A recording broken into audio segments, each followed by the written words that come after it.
Okay, guys, Stoney Progressive. Gonna be doing a normal Weed Wednesday here. Got a lot of voting information, docket stuff, and such, ballot initiatives. I got two states to go over heavily. I kind of want to do a rundown today of all the state information and voting information since primary season is upon us. So, doing a bunch of voting information, bunch of stuff like that today. And I will be on that shit now because I got fucking fired. I got taken off the schedule, so I got fucking anxiety. I got some energy, and I'll be coming at you today. Yeah, so we're gonna be doing a stream every day now since I don't have a job and I got nothing else going. I got a little money put aside for this month, so for the rest of the month, I'll be here every night, guys, trying to build this up, see how it works, and letting off some energy, which is what I'm doing tonight. Burn off some energy, and we'll hang out for a bit while I burn off this energy, hey? So yeah, I got a bunch of ballot information, got some medical marijuana information. We're doing Senate takedowns now. We'll be doing Senate takedowns for the next few weeks. I got the state of Nevada, which is a swing state at the moment. So we'll be doing Nevada tonight. But first, I got a few more things to set up, and we're gonna watch You Should Know This. We're gonna start off blazing. We're gonna start off with something a little more lighthearted before we get into the diehards of it. Voting is not, I guess, diehard, but news is diehard. So we'll look at some voting stuff and some diehard stuff later. But start off with You Should Know This while I get some last things set up.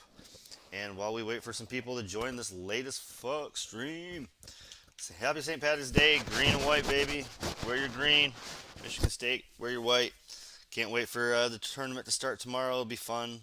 Adds to the excitement of the day. St. Patty's Day, opening day of March Madness. Some fun stuff. But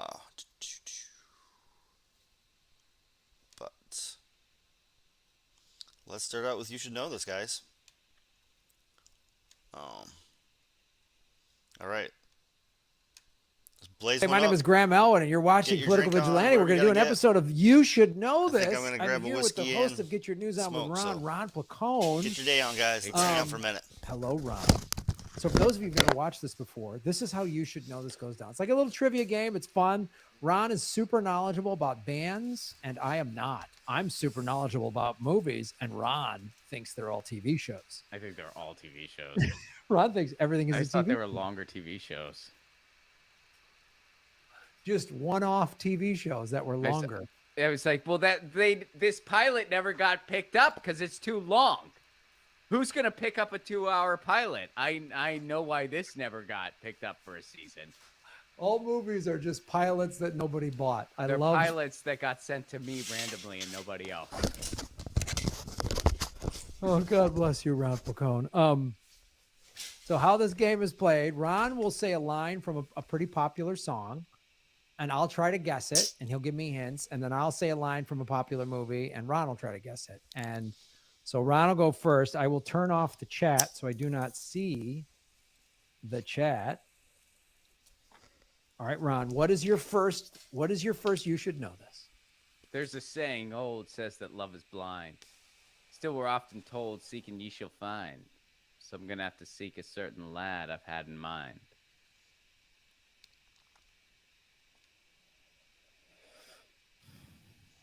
The Plasmatics. No. There are a number of possible answers for this, and I will accept any of them. Let me give you another line that's a little more universal. Although he may not be the man some girls think of as handsome, to my heart he carries the key. Won't you tell him, please, to put on some speed, follow my lead, oh, how I need. The next line's the title of the song, so I can't say that. Nancy Sinatra, These Boots Are Made for Walking. You're in the right realm. I mean, that's really? No, that's not correct, but you're kind of in the ballpark of yes, this is a female singer. And this is definitely something older. It actually goes back, way back, but there's some contemporary artists who have done this song. I will accept any answer. Is this I Got a Brand New Pair of Roller Skates? You're in the right ballpark, but no. This isn't I Got a Brand New Pair of Roller Skates. I got a brand new pair of roller skates. You got a brand new key. Yeah, the song is called Brand New Key. That's the song's called Brand New Key. That didn't help me at all, giving me the name of the song. But you were just singing. Well, yeah, no, I was just letting you know. Oh, that's the song I was singing. Was Brand New Key. Yeah, you didn't hear yourself just sing Brand New Key and the song you were singing, which is also the title of the song. That's pretty bad, Graham. I mean, that's like you literally sang it, and I was like, yeah, the title of the song is Brand New Key. Oh, you just. I thought the song was called Roller Skates or something like that. I didn't know it's called. I mean, it could, those words are also in it. I thought that song was called Rant in E minor for the longest time. When I found out it was called Brand New Key, my mind was blown. Oh, God.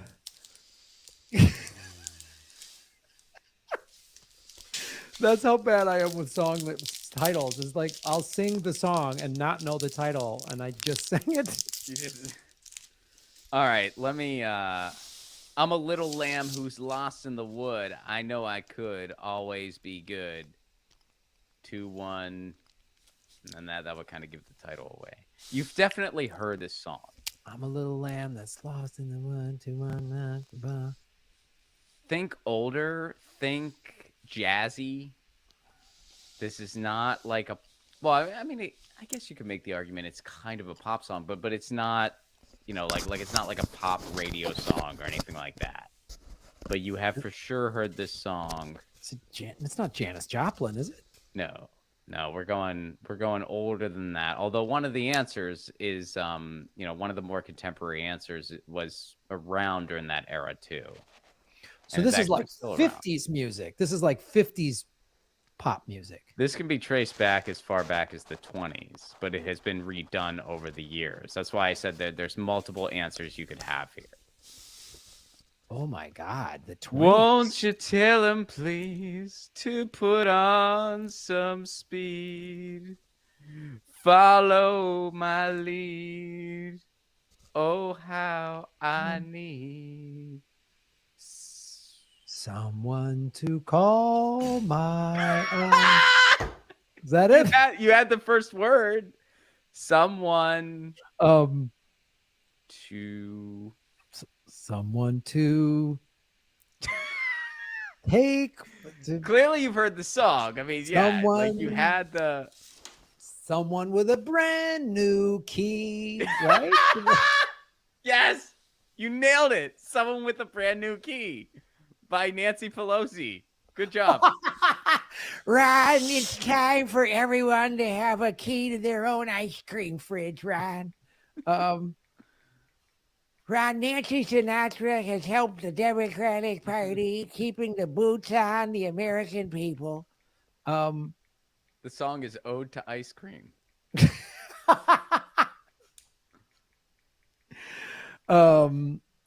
People in the chat were telling me to sing it, so they got what they asked for, and it still didn't help.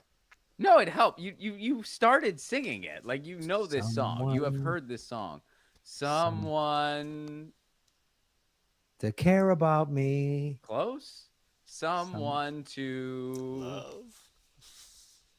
It's not someone to call my own. Someone to love me. Close. Someone to, if you're with somebody, what's something you might do for them in a nurturing way? Someone to hold me close. Close. But no, not those aren't the words here. Someone to care. What else might you I don't do? know what the fuck they're going for. Oh. She's singing a song to her ideal man, and she just wants that guy. Someone to kind of hold my hand. Hold my hand. You've already tried that one. It's still wrong. Someone. Still wrong. I didn't hear that one. Did Did you say hold for the fourth time? You're right. It's By those the words fourth were. time, Ron. This song's it been should- around for about a century, but it just switched up now.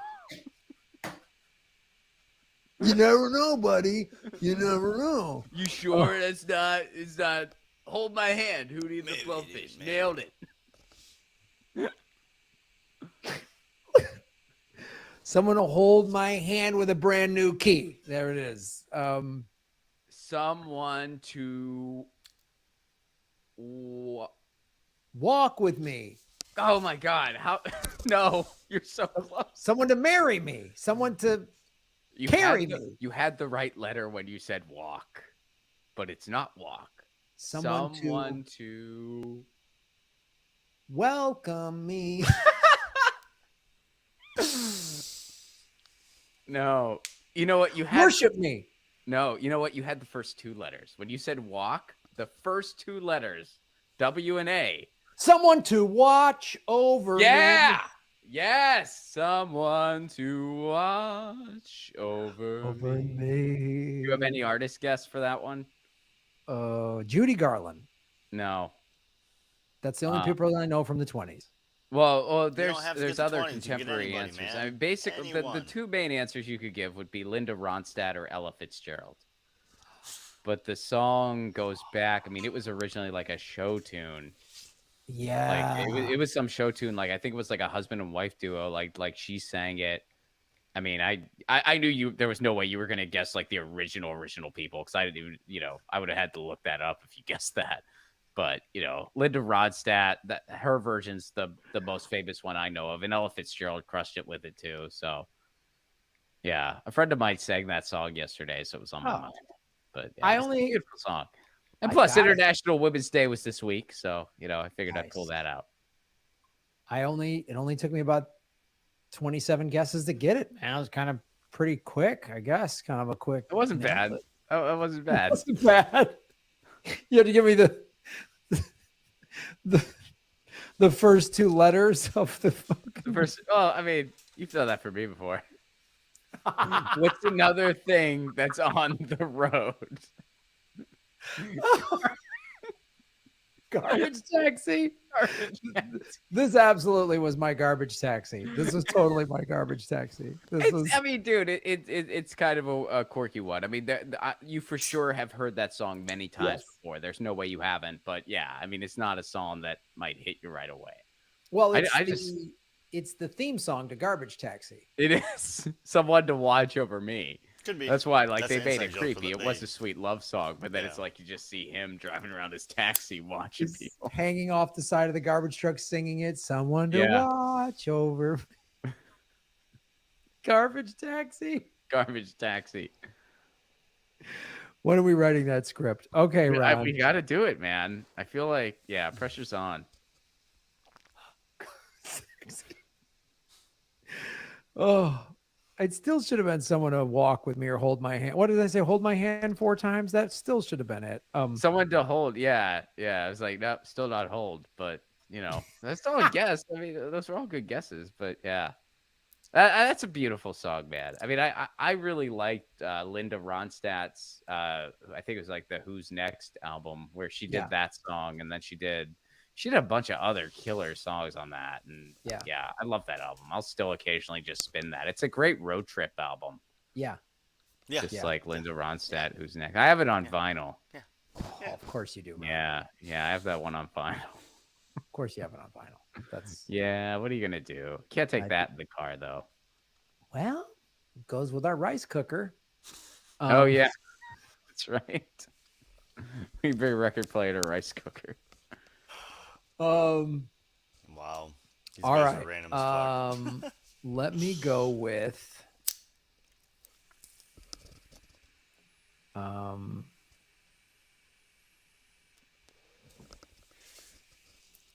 can't remember if I've done this one, but Fucking Graham never produces anything. He just goes out of like, I haven't even decided on a movie. I'm just gonna randomly say shit. Hopefully I haven't done the movie yet.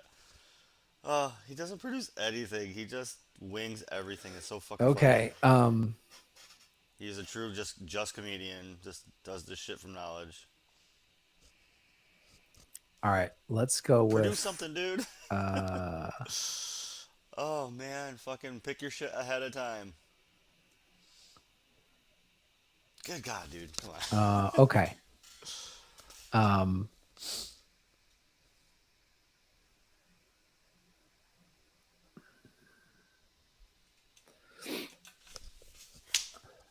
all right. Every fucking time, Graham. Like every week, you're gonna do this shit.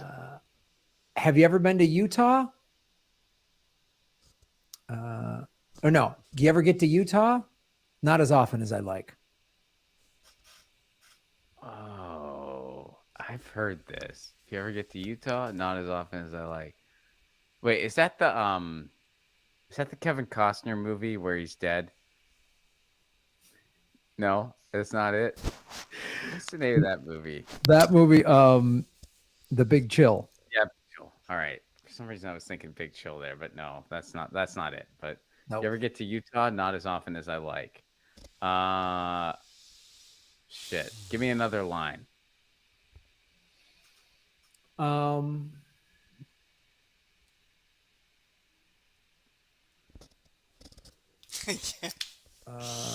Fuck sakes, man. Let's see. Fucking produce the clip, man. You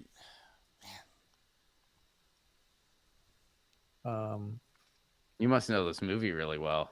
Hand-to-hand combat is of no interest to me. Punisher. No, but that's No, a, well, that's his thing. He doesn't like if you're close enough to stab, you're too close. All right, so it's not great. Punisher. That's a great guess, Rod. Yeah. what the Is it a like- comedy? Oh my god. Yeah, it is sort of a comedy. Oh, So okay. definitely If you not the Punisher. sorry, if you don't know the premise of this, All right, hand-to-hand combat is of no interest to me. they You get they to do Utah, this, not as often as and I'd like. Graham knows a lot about movies. What Ron same knows character nothing said about hand-to-hand movies. combat is of and no then interest to me? Is Ron the knows same one everything who about said, music. Ron knows not nothing. as often as I like. But Okay. Huh. Ron actually makes sure he It's a produces comedy. like segment, Are we talking 90s? Are we stuff from different talking eras, 80s? different Are we genres. talking Graham later? just goes in and wins Early it every 2000s. fucking time. So 2000s. like he Hand-to-hand. Oh, wait a second. American Pie. No. No? I thought that was like maybe a Stifler line. Am I close? Is it in like that genre of No, thing? that's like a full No. comedy. This is more of a. Beverly Hills Ninja. What? That was a great movie. That's a great movie. Napoleon Dynamite. Oh my god. He said it's not a straight comedy. All right, I think you're going. So the movie is You're not going the wrong about way. fighting. Okay. There is a big fight in it, Okay. There's a big fight. but in it's this. not about fighting. Comedy. There's a big fight in it. Not It's about not. fighting. No, I need to preface. It's not a straight comedy like American Pie, or it's Oh, like a kind of okay. an action movie that has comedic stuff in it. Oh, okay. But it's not about fighting, but it's an action movie. Die Hard. The Christmas film. No, Die Hard was the 80s. This is the Christmas early 2000s. Oh yeah, fair enough. I forgot But that similar, part. okay, I'll give you. So that's sort of, you're in the same vein in the sense of like that was an action movie that had like funny lines and quips in it. Okay, this is kind of like that. A Fast little and bit. Furious. I've never No, seen but- any of those, but people but- like them. You're Matrix. no, there's not a lot of comedy in that. That's Yeah, too, that's fair. I mean, I've action. seen that. Yeah, I should have known. I have seen that. Get to Utah. Jesus, not he as said a often. movie All right. he's seen. He knows. there's- Triple X. The Triple X movie. The Vin Gross. Diesel thing. no. Okay. That was a pretty bad movie. I actually saw that. gross. To get to Utah. Name an actor in it. Who's someone who's in it? You're not movie expert, dude. Come on, let's do it. Come on, man, let's do it. Well, He's it's I freezing mean, Would that give it away? Put the fucking IMB on your it fucking possibly laptop. could. Oh, action movie. Do you get to Utah? I have no interest in hand-to-hand combat. I feel like I've heard that. Like I feel like I know this movie, but it's, as usual, it's like not coming to me. Early 2000s. Action movie, little comedic moments. I'll tell you this: since you did Anybody kind out of there this know thing it? with your movie I'm genre, not getting it. it was a remake of a movie that came out in the '60s. Oh, all right. The movie in the '60s had a big all-star cast, and this one had a big all-star cast. Ocean's 11. Big all-star cast in the 60s and then today. Clue. No, Ah, all right. I don't think Clue was a remake. Was it? Didn't they do it more than once? Yeah, I think you're right. You're right. They did one in the '70s, I think. Yeah. No, it was a good movie. Remake.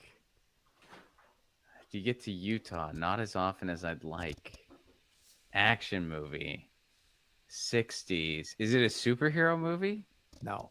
No, it's not a superhero. But they did it once in the 60s. Man. Oh, is it Star Trek? No. Star Trek was a TV series in the '60s that they then made into movies. So this was a Yeah. movie in the '60s, and then they redid it again in the early 2000s. And I'll tell you this: they've done more than one. More than one remake. No. Or more than one movie. They've done the I remake haven't watched them, but it's Ocean's 11. has had 2 sequels. Oh. All right. Right? All right. So, movie in the 60s, remake in the early 2000s, and they've had 2 sequels. You get to Utah not as often as I like. It's an action movie. There's a big fight. You're not thinking this isn't Grease. No. Outsiders? Oh, Jesus Christ. What are the sequels to The Outsiders, which came out actually in the late 80s? Outsiders too. There's no sequel to The Outsiders. Yeah, it was in a strip mall. It was Oh, do it for Johnny again in the strip mall. Pink Panther. They redid that, didn't they? Well, the Pink Panther movies of the 70s, there was a bunch of them. They redid the Pink Panther once with Steve Martin in like the early 2000s, late 90s, early 2000s. So I was close. No. it's the reverse of No, that. you're Like not. the original only did 1. The remake Yeah. had 3. Oh, so they did one in the The okay. opposite of close. So You're you getting want- further away. What's something they did that with? Where like they did a bunch of sequels. Where like the original, so but it was just a movie. Like it wasn't a book or anything. It was just No. like a movie. Just a movie. And they're like, we're gonna redo this. And then we're neither gonna make one a of these bunch two are probably sequels. stoned It wasn't during Charlie the and the Chocolate Factory. podcast. Well, that was a book. Ron so smokes, never mind. but Yeah, Nope. I've already Graham, said- I don't think. All right. Graham's pretty straight edge. He doesn't smoke or drink really. He might smoke a little, but he doesn't smoke or drink like anybody else. Any of these other guys Superman. do. At all. Oh wait, you said it wasn't a super. It's just again, yeah. The premise of this is going to superhero. be that one knows a ton about music, one knows a ton about Indiana movies, but Jones. they don't know anything No, about the wait, other they made subject. Not a bunch of those remake. shows. And the show is called "You Should Know This" No, that was because just- yeah. general population That's a know bad these guess. by these Yeah. hints. Is it a franchise? Like, is it like a well-known franchise? I mean, it's an all-star cast in all 3 of the movies in the 2000s. Like How am I Big- not- blockbuster cast. big blockbuster cast, and it was a remake of something from the '60s. Not a superhero thing, though. No, they didn't make a lot of superhero movies in the 60s. So No, I know. I'm just like, what's something that they remade? And it's not like horror or anything like that. It's like action with a little bit of comedic moments. And they made it 2 sequels. involves like some guys that are criminals. Yeah, it's definitely what I said. There. Guys that are criminals. Huh. Give me another clue. Give me another line or something. I'm drawing a blank. I don't know. Do it starts with or something. Let's see. It starts with O and Phil's vacation. Right? I mean, well, it's easy. I'll Oh, let's see. very easy.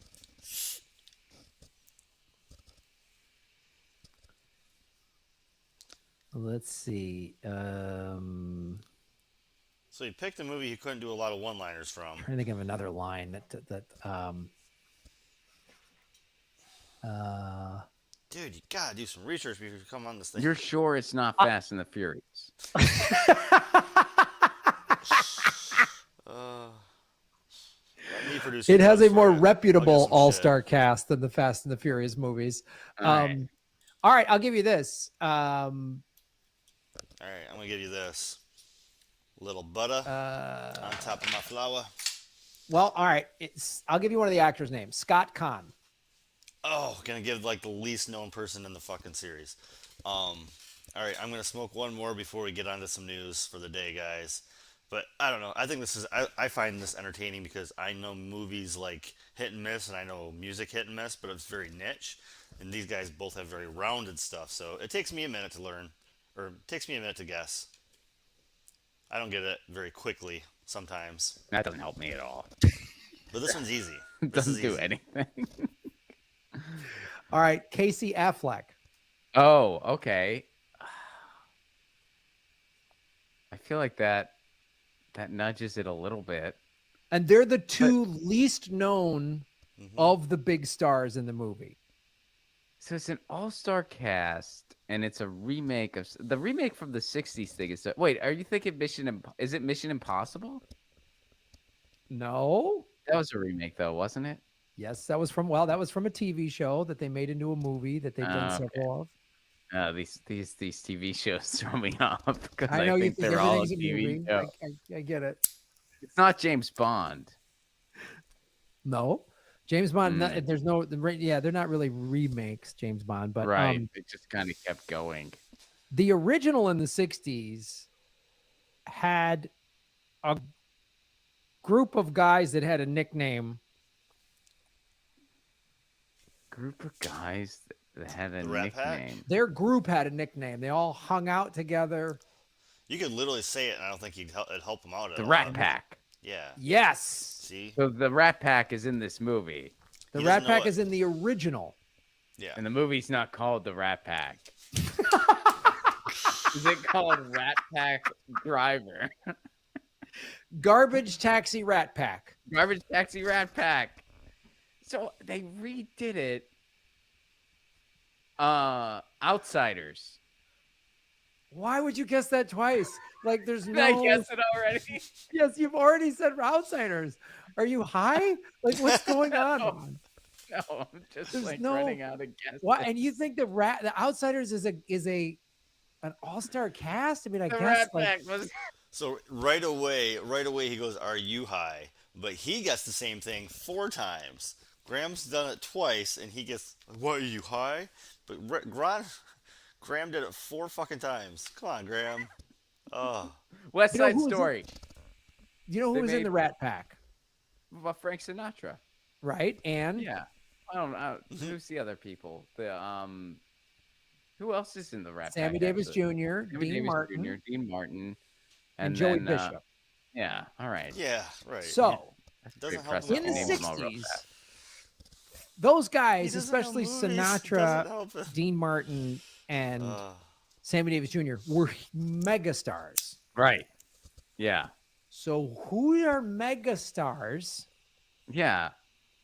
I mean, Now the Rat Pack, what city did they all hang out in a lot? Vegas, baby. Vegas. Vegas. That's Oh. where the So this is about Vegas. aha. But they made 3 of them. The first Really? one and the of the Hangover. remakes, number 1 and number 3 are in Vegas. Oh, wait. Hustlers. No? Is this the thing where they scam the things in Vegas? Yes. But it's not Hustlers. They scam the things in Vegas, but it's That's not what this called movie is. Hustlers. Swingers. scam the thing in Swingers. No, what's the thing where they scam the Jesus. things in Vegas? Vegas. The name of the Scammers. movie is the thing the thing where they scam the things in the Vegas is the best description Yeah. of these movies ever, by the way. Yeah. It's- Yeah, it's not called Hustlers though. It's Mm-mm. I What's can that thing where picture- they do that? They run around Europe with the guns. What is it? Saving Private Ryan. They fight that that war thing? What was that one? What's it called? Um, yeah, it's not swingers, not hustlers, but it's like card guys, card players, Rounders. gamblers, You're talking about rounders? gambler guys who win card He's talking about dudes. Card rounders. gambler guys. Is that Card it? gambler guys. We're trying to get him to Ocean's 11. And He's then talking The about Outsider. fucking rounders. Yep. Card gambler guys 1 and 2, and Love then these part guys. 3. No, Almost what done was with it? this. Almost done. Almost done. Then we'll get on to some news. Side. No. What was? I'm People in the chat are fucking hanging themselves. Like this I is. know. This is No. What's it start with? Give me the first letter of the title. oh.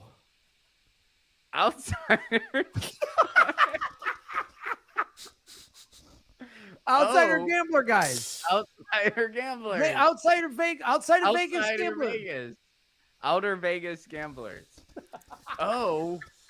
Oh man, and it's like a word, like an action that they're doing, right? Well, all right. This is actually the word that starts with O is the last name of the lead character. His name is Danny. Oldman. Over. Jesus. I don't know if man. I've ever heard of this.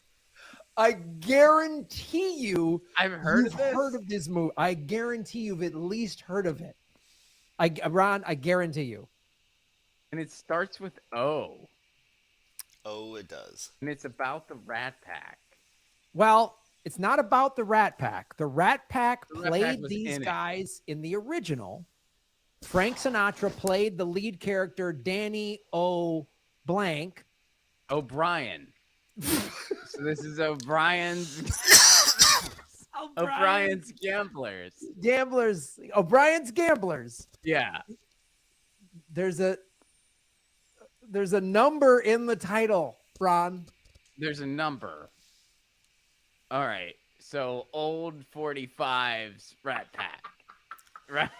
Is that it? That's got to be it. I have no idea what this is. We get it. Oh, we get it. Oh, Danny it's like Oldman's Danny Gamblers. Oldman's 13th Rat gambling Pack party. Gamblers. Garbage, old garbage taxis, second Old run. garbage gamblers. Old. That's gotta be it. Old garbage gamblers. That's my final guess. Starts with O, and it was a freaking remake. Oh God, this is literally like there's this big band from the '60s. They're named after an insect, the bee, and I'm like the. Is it Ocean's 11? Yes, Oh, Ron that's it? Pacone! Oh, Yes. I didn't know they made that in the 60s. That's what threw me off. I didn't know that was about gambling. I thought that was about. All right, I got. It's a watch it now. heist movie. It's a heist movie. That's why I Ah. said action movie. So it's a heist movie. So they go rob a bunch of casinos in Vegas on a fight night, and they steal Oh. like $150 million I or didn't some. know they made that in this. I actually did not know that. I didn't know the Rat Pack was in the original in the 60s. I just thought it was a thing because they made Ocean's 12 and Ocean. That's the thing. I was thinking, like, what movies in the early aughts was there like a 2 or a 3? And that's because there wasn't. It was just Ocean's 12 and Ocean's 13. If they would have called it Ocean's 11 2, I probably would have got this. I probably would have nailed this sooner. That was I one of the gotta roughest watch that ones. movie. Oh, that was so long, and even O with the number, he didn't know it. It's so fucking. Yes, I'm laughing at the text, not the video at the moment, because I'm loud as fuck. Oh, that was so fucking bad. Oh, I'm sorry. That was my light way to start things. Yeah. And that's the lightest way I can start it. Wanted to move on to crypto news before I went on to weed news. let's try this out for a minute. Verizon is See if I going can get away ultra. with some CNBC. This is also from the 14th, from Monday. DOJ targets crypto exchanges, payment services on hunt for Russian oligarchs.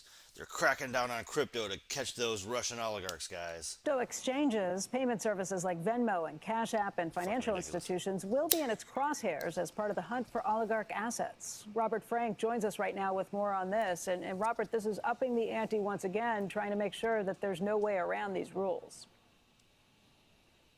Exactly. The Justice Department warning crypto exchanges and the payment platforms that they could become targets in this increasing and widening oligarch crackdown.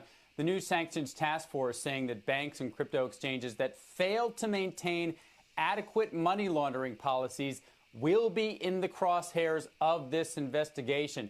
And remember, trading between the ruble and crypto assets more than doubled right after the invasion of Ukraine. And then we have the U.S. and U.K. also going after the U.S. financial investments of the oligarchs. U.K. authorities freezing the U.S. hedge fund investments that were made by Roman Abramovich. He, of course, is the high-profile billionaire who was sanctioned in the U.K. and Canada in recent days. Officials say he invested what could be billions of dollars through an unregistered investment firm based in Tarrytown, New York, called Concord Management. Whoa, Now, oligarchs hide Abramovich money. That's crazy. They know how to do it quickly. This is insane, guys. I can't believe it. Fucking joke. hedge funds include some big names, Mill Street Capital. Billionaires have always been different than anybody else on the planet. It doesn't matter if you're Russian, Chinese. The oligarchs are the oligarchs. And the fact that they call the Russian ones oligarchs and they don't call the American ones oligarchs is a joke to everybody but themselves. Empyrean, Millennium, and Sculptor Capital. Some funds like Brevin Howard now saying they will return Concord's investment. Abramovich had been trying to sell his hedge fund investments in recent weeks. Sources telling me Abramovich also has large holdings of U.S. stocks. Unclear, though, what vehicles he may have used. Concord did not respond to requests for comment. But guys, remember, the Russian rich have more than $800 billion stashed overseas. I would bet most of that is in private equity, hedge funds, stocks, and other U.S. market investments. So this story is just beginning. Ooh, goody. All right, so let's talk about this new crypto executive. Oh, wow, this is actually the new crypto executive order explained. This was the highest viewed video in the days that this happened on. It was a week ago now, but the executive order was something. We've kind of been on a stalemate in the crypto world ever since. But this was the highest viewed video last week, and when I found it, and I've never seen this guy before, so let's all give him a chance to explain some crypto for my first viewing of him ever, and yours. Order that maybe. President Joe Biden is scheduled to Andre, sign this week. Again, because anytime we talk about it or new regulations, there's a new flood of fear, uncertainty, and doubt, and the price goes down. Will this negatively affect Bitcoin? Will stablecoins still hold their value, or is this the end? There's a lot of questions, and I wanted to make this video to stay ahead of all the rumors before it gets crazy and out of control. So I have looked all over the internet to try to find as much information as we know about what's going to be inside of this executive order, and I'll explain what it all means. But chances are, whatever's going to be inside of it is going to be a very good thing for Bitcoin and the crypto markets, and I'll explain why later in the video. Part of this video is sponsored by Public, but more about them later. Let's get right into it. Hi, my name is Andre Jick. Hope you're doing well. Cover the finance and stay for the quick breakdown. I'll give you my opinions at the end of this video, but for now, just please understand that this executive order is nothing more than the president giving out different responsibilities to different government agencies to learn more about this crypto thing. He's like, here you go, here you go, here you go. Remember that scene in The Matrix? Good, because I don't. That was from Dumb and Dumber, and I was just testing you. So the reason we're talking about this is because of what's going on in Europe.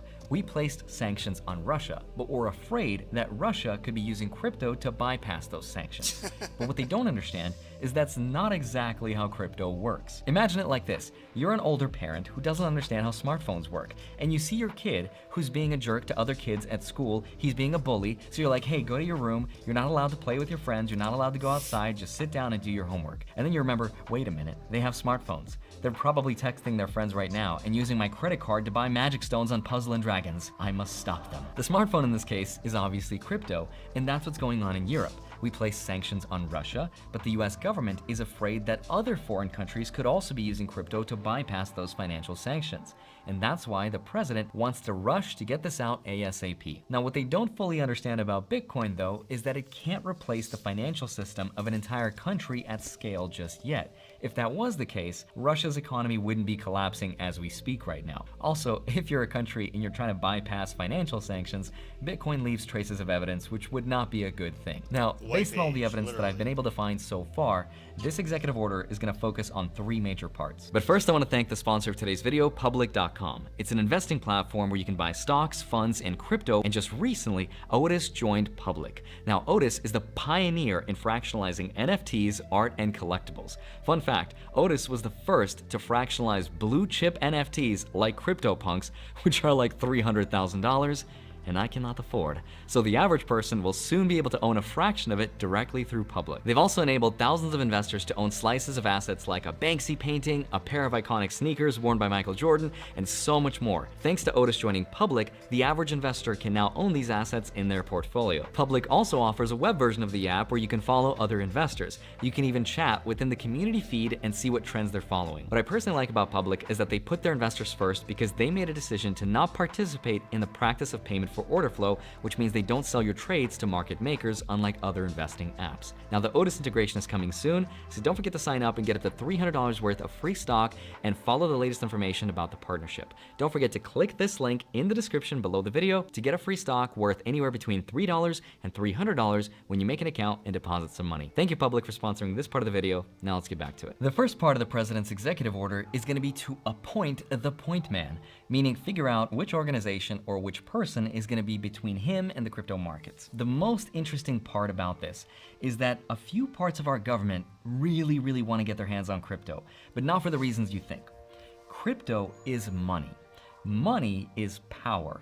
And whoever can regulate power becomes powerful, because then they have the leverage to demand more money and tax dollars to expand their agency. Now, since the beginning of time, there have been 2 government agencies that have been fighting over that power. That is the SEC and the CFTC. I like to call them the good cop, bad cop duo. The good cop in this example is the CFTC, the Commodity Futures Trading Commission. Their job is to protect the public from fraud, manipulation. Okay, so this is pretty good. I mean, explained video, right?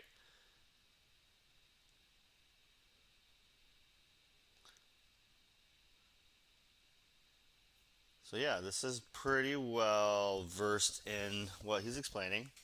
Doing a good job. I don't know how right he has been on investment. I don't know. He's a verified account with a couple million subscribers. I don't know anything about them. Like I said, just the most viewed video that day on the subject. So this was a new person to me. And other legal shenanigans. Now, in 2015, they called Bitcoin a commodity, which is a good thing because that gave them the power to regulate Bitcoin. And the reason that's good is because the CFTC stays out of Bitcoin's way, and they're just letting Bitcoin do its thing. The SEC, on the other hand, is the Securities and Exchange Commission. Their job is to protect, hopefully, retail investors from unfair capital markets. Remember the ape movement with AMC and GameStop, where hedge funds borrowed shares that weren't even available to short, naked short selling, where it forced the price to go down, hurting everyone in the process? Well, that was the SEC's job to make sure that didn't happen. But the reason it still did is because the SEC is heavily underfunded. There was a video between Jon Stewart and Gary Gensler, the guy in charge of the SEC. And in that video, Jon Stewart made a joke about the SEC in their office asking for coffee donations. And he was like, how could you expect to fight hedge funds with billions of dollars when here you are asking for coffee donations? The point is that the SEC wants to regulate crypto because that gives them more power and therefore more leverage to demand more money so they can expand. There's also FinCEN, the Financial Crimes Enforcement Network. I literally watched that video with you guys. If you want to look back like a month before Jon Stewart's videos were untouchable on YouTube.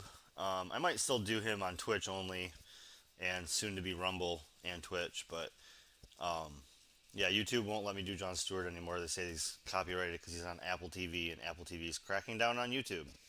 So even though he's a YouTuber slash podcaster, I still can't cover Jon Stewart anymore.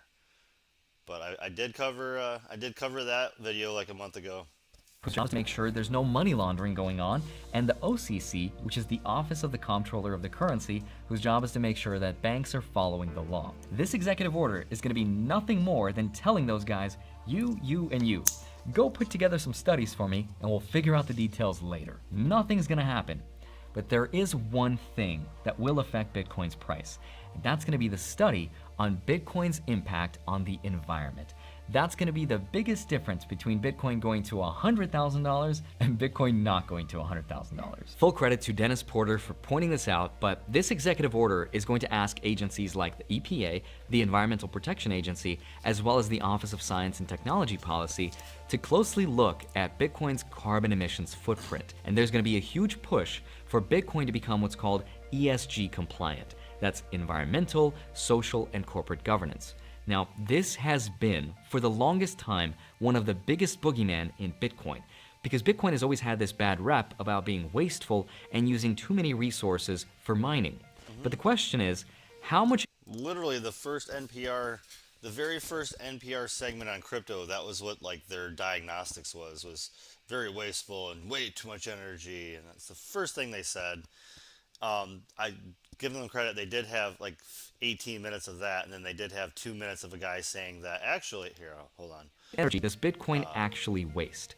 This is gonna blow your mind. Check this out. Here's a So going to a commercial. So yeah, they did that, and then they talked about how there are new platforms like Ethereum is getting the 2.0 or whatever that's going to make it more energy efficient. I believe there's like 3 other ones that are like Ethereum that are trying to be more and more and more energy efficient, and they're all working to be better and better. So as crypto continues, we're still in the first 15 years of Bitcoin. Like it was 2007. I mean, it's still evolving. Everything's still evolving. So to say that it's not going to become a currency someday is still highly speculative, and to say that it's not going to be a fiction, it's just,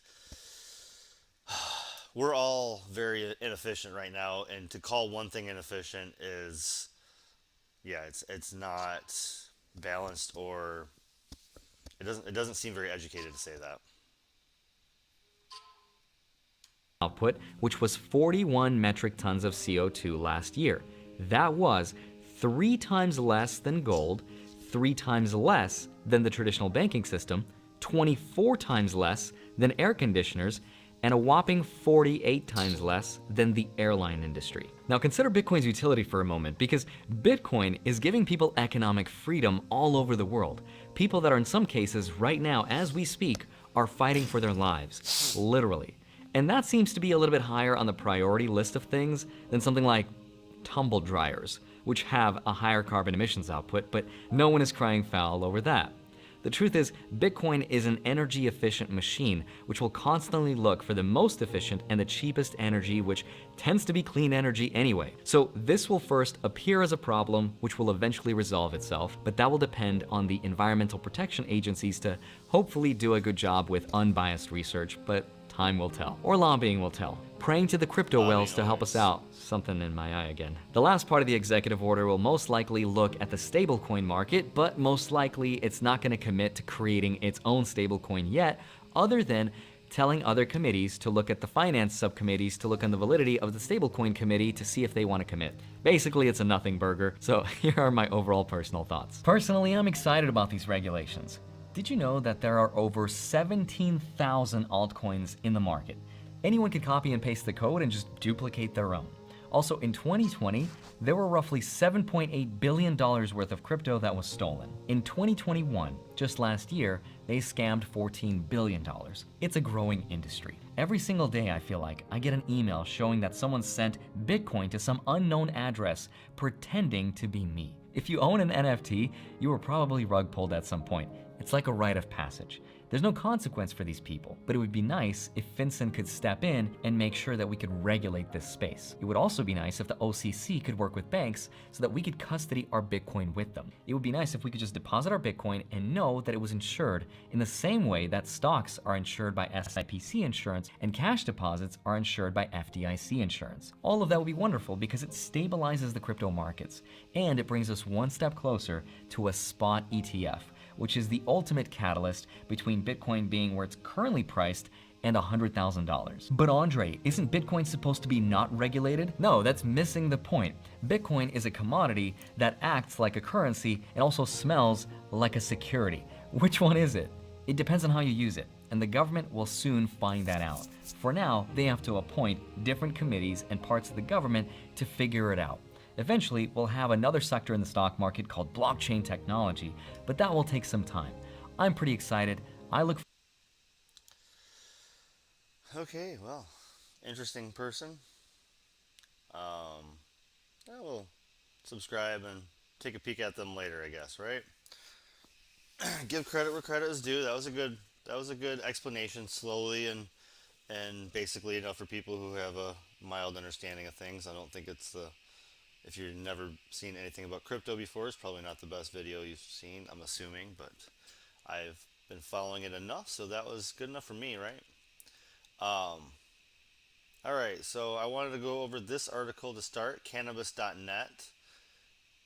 Which states have medical marijuana in 2022? Just kind of a, oh, that one, yeah, no, not this one first. Wanted to do what states are on the ballot. A lot of marijuana things, guys. All right, states that are on the ballot in 2022. Nebraska.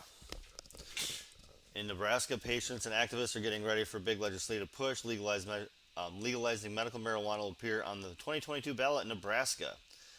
Confused because you thought that Nebraska had already put it medical on the ballot? You weren't alone. In 2020, there were positive ballot initiatives for medical marijuana. It would have been allowed patients to have a medical card and legally access non-smokable cannabis products. But the medical marijuana bill failed to pass a filibuster and vote for closure. So you guys voted it in, and your state congressmen, your state senators did not get it through. Congratulations to the wonderful world of democracy where you can vote something in and it can still not happen. All right, North Dakota 2022 initiative is going to be North Dakota House Representatives was ready to enact some big changes. The House approved a bill to legalize adult use medical marijuana in the state, and then things got weird and the bill arrived in North Dakota State. A sweeping majority of blocked it. Senators blocked it. They have a medical marijuana attempt, but they currently have advocacy groups pushing towards November 8th to get it on the election again. So you guys have medical, but if you push hard, you might be able to get 2022 legalization, adult use. Oklahoma is looking for completely wreck. Dubbed the Wild West of weed, Oklahoma's medical marijuana program went from 0 to 60 in 2 seconds flat. The state has more medical marijuana dispensaries per capita than California, and it is using more business licenses than any other state as well. That's wild, guys. So they just pushed it through in 2020, and with the increased tourism and tax revenue profit motivation, they're considering legalizing in 2022, and you should be looking at a bill on the November ballot. So Oklahoma, you don't have to think about primaries, but be ready for that November to ballot. Get it on your state, get it recreational. I want to be able to go state to state without having to have anything in my car. I can just stop at a dispensary and purchase. When I go hiking, when I go biking, when I go disking, you should just be able to stop in that state and purchase it. And we need to decriminalize it nationwide, so if I'm going from one state to another that's legal, like if I happen to buy some in Arkansas, I don't have to throw it away and then pick some more up in Missouri. Arkansas is looking for recreational. The state of Arkansas has faced some challenges and appeared to be a failure to launch for the first 10 months of the medical marijuana cannabis program. The state has issued licenses, but companies have not set up shop, and that has led to reciprocal agreement that no one talks about with Oklahoma. Now that cannabis regulators in Arkansas have the medical marijuana program running well, they are answering constituents that want to see adult use legalized, and this is where Arkansas True Grass is pushing the 4 ounce per person of adults over 21, and their legislation should be on the ballot this year as well. So Arkansas looking at recreational. Missouri, adult use and expansion of medical. And this was a state that has very, very thin. We did this one a couple weeks ago, guys, but just reviewing, this is a state that has very thin medical uses, but are looking at going rec too. So they are currently in the signature initiative, and Fair Access Missouri is a group that you can look at. Ohio is looking for completely rec. Do you know that in Ohio, possession of 3.5 ounces of cannabis was criminalized in 1975? Wow, I did not know that. The Ohio legislation passed medical cannabis in 2016, but on July 30th, 2021, the House of Representatives made history by introducing a bill to legalize marijuana that includes cultivation and production and retail sales. And they're currently working on 130,000 signatures to get it on the 2022 ballots for November. Wyoming is looking to get it to medical and decriminalization. So your giant boring state needs some pot, guys. Maybe it is Kanye West effect. The rapper has made Wyoming his new home with a sprawling ranch. And while Mr. West has confessed to loving weed, he moved to a tranquil state with some unfriendly cannabis laws. Maybe that's why there aren't music videos filmed in Wyoming. Sorry, Kanye, but as the state, cannabis is 100% illegal. There's no medical cannabis program for qualified patients, and no adult use law permits recreational weed. In fact, CBD currently is the only cannabinoid you can legally buy and consume. You can't even do Delta 8 in Wyoming. But in Wyoming, the good news is that cannabis advocates must get 100 signatures for each ballot initiative. Only 100. The focus of proposed legislation is the first legalized medical cannabis, and it makes it accessible to patients as soon as possible. So get out and vote, Wyoming. Maryland. The Speaker of the House of Maryland, Jalen Jones, in July 2021, Jones provided a press release that confirmed lawmakers in Maryland are ready to put recreational adult use cannabis on the 2022 ballot. All right, Maryland, you are in the race. Get to go out and vote. Get that medical marijuana. Get that legalized marijuana. Get people coming back to your state.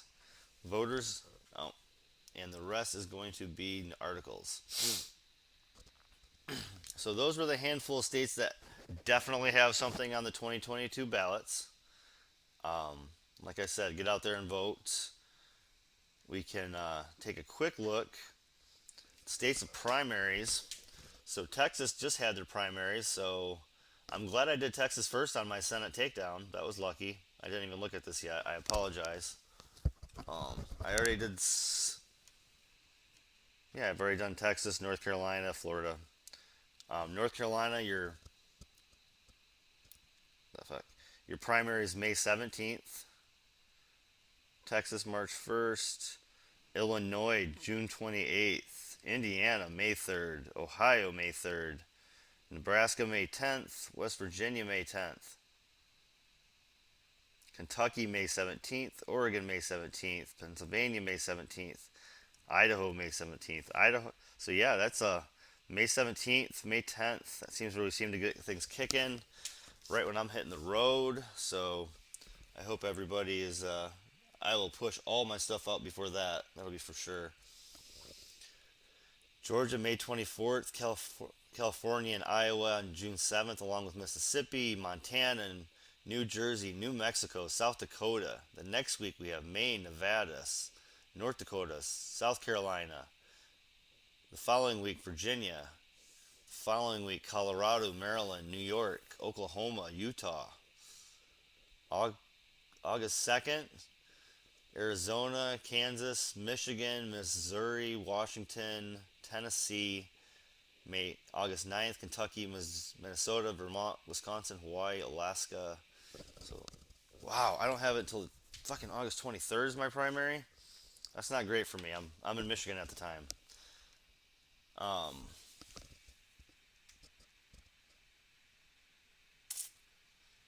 So that's no fun. I can't vote in my primary. Huh. That is disappointing. Last primary was in March. We were way earlier. I wonder why they pushed it. I wonder if that's fucked. There's so many like seasonal residents here. I wonder if they pushed it to the summer, to like the like literally August when the most people are gone.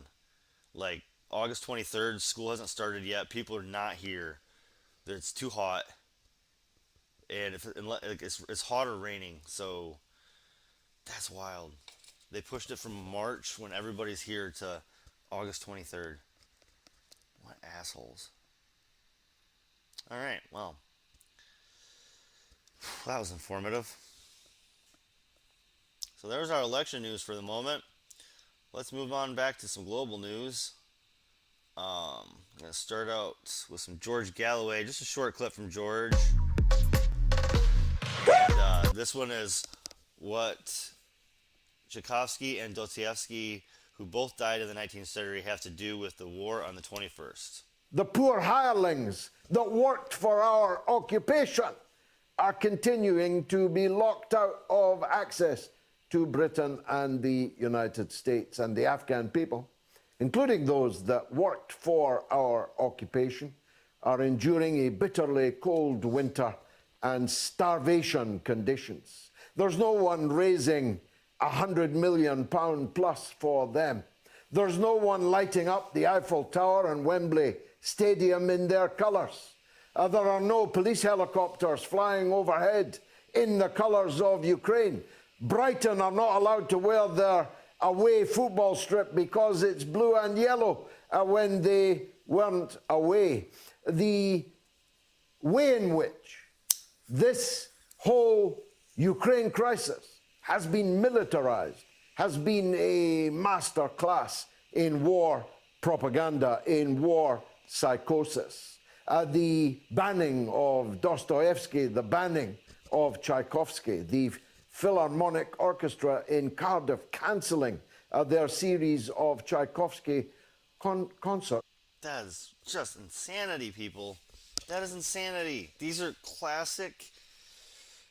These are classic. Like they make us better. This is a writer and a. They make us better. This doesn't help humankind. Canceling artists from 100, 200 years ago that are Russian doesn't make us a better society. Doesn't open our minds. It stunts us. Where are we going? We're going back to the Dark Ages. We have all this wonderful technology to enlighten our world, but we're going to go back to the Dark Ages? What the fuck? Even though both Dostoevsky and Tchaikovsky died in the 19th century, what they have got to do with events in Ukraine in 2022 is, of course, absurdly ridiculous and impossible to answer. Here's what he wrote to Tulsi Gabbard. All right, and we're going to move on to a little Tulsi. Yeah, I'm going to still talk about her once in a while. Yes, we're going to still try to keep her accountable while being okay with the things that she says that are right. That's what you got to do with people. You got to be mad at the things they say that are wrong and be happy when they get it right. Now, Tulsi Gabbard is a former member of Congress who currently serves as lieutenant colonel in the U.S. Army Reserve, and unlike Mitt Romney, has been deployed. Quote, Tulsi Gabbard is parroting false Russian propaganda. Her treasonous lies may well cost lives. Treasonous lies have cost lives, potentially. So you're betraying your country and committing murder. So what exactly did Tulsi Gabbard do? Did she call for a violent overthrow of the United States government? Did she come out and pledge allegiance to Putin? Yeah, Putin. Did she get a Cyrillic tattoo on her neck? No, she didn't. What she said is, we have a problem. Here's how we know. She cited publicly available information and said we should probably deal with that problem. But in case, here you have Mitt Romney, who was a consultant, for God's sakes, accusing someone who's been in the Army for nearly 2 decades of treason. People didn't used to talk that way. Treason is a death penalty offense. It's absurd on its face. But if you watch the video that got Mitt Romney to call a fellow American treasonous and suggest she was committing murder, it really makes your head spin. Here's what Tulsi Gabbard actually said that made Mitt Romney accuse her of betraying her own country. Watch. 85 plus. And they gave us a commercial. Thank you, YouTube. And this is off Tulsi's channel, not off of Fox's channel. This is off of Fox News, obviously with the Tucker Carlson that you can see. This is not produced or edited by me. I'm not trying to take credit for this. This is simply a review of what Tulsi said, and like I said, we can praise them when they're good. We can be mad when they're wrong. Don't cancel somebody just because they fuck up a lot. Deniable facts. Unless they're completely corrupt and you can tell. Then you can cancel them. I don't know. It's all debatable, right? It's all open for conversation. That's what we're here for. Nothing's guaranteed. Nothing's certain anymore. There are 25 to 30 U.S. funded biolabs in Ukraine. According to the U.S. government, these biolabs are conducting research on dangerous pathogens. Ukraine is in an active war zone with widespread bombing, artillery, and shelling, and these facilities, even in the best of circumstances, could easily be compromised and release these deadly pathogens. Yeah, she hates our country because she's worried that a pathogen might escape from a biolab and hurt people. What a bitch. There's no recent precedent. Like an asshole. Worried about things hurting humans and fucking up most of Europe. Like an asshole. We should hold these people accountable. How dare you question our reckless wars and think about innocent bystanders? I mean, okay, now let's hold her accountable. She's okay with drone bombs, which hurt 90% civilians. Yes, they might hit the target, but they also fuck up a lot of other things. Drone bombs are not okay. It's not an acceptable form of war. It's not a peaceful form of war. Just like sanctions aren't a peaceful form of war. It's all fucking war. So you have to be okay with all. To be a true leftist, in my opinion, you have to be anti all types of war. If you're for sanctions, if you're for drone bombs, you're not a true far left. That's why she's clearly listening to Alex Jones too much, and she's treasonous. Actually, everything that Tulsi Gabbard said, as you know, is true. It's not a Republican issue, it's not a Democrat issue, it's a factual issue. And even in war, truth is a defense. In fact, it's the only defense. Is it true? And in a free country, you can speak the truth. That right can never be taken away, or else it's not a free country. But by the way, since we're speaking of facts, the director of the U.S. Cooperative Threat Reduction Program, a man who would know, a man called Robert Pope, has confirmed that scientists are keeping Soviet-era pathogens for research purposes in Ukraine. They told us they were destroying them. They should have destroyed them, but they haven't. What could go wrong in an active war zone? And they knew that those pathogens existed and were being experimented upon, researched, and they didn't secure them before the Russians invaded, though they knew. They knew when they were going to invade. They kept guessing the date. They had like a fucking, what's that, like the calendar pool or whatever, like, well, they're going to do it on the 16th. Yeah, nope, it's going to be the 15th. No, we have it on the 20th. Like, they were guessing the date, like, and then the date would come and be like, oops, we guessed wrong. It's going to be 2 more days. They were, so if they wanted to get the chemical weapons out, they could have pulled them at any point since they knew well in advance. The Russian invasion was coming because they told us. And then Tory Newland, the Undersecretary of State who oversees this disaster, testified under oath that yes, Russian forces might seize those biolabs in Ukraine, and we should all be very worried about that possibility.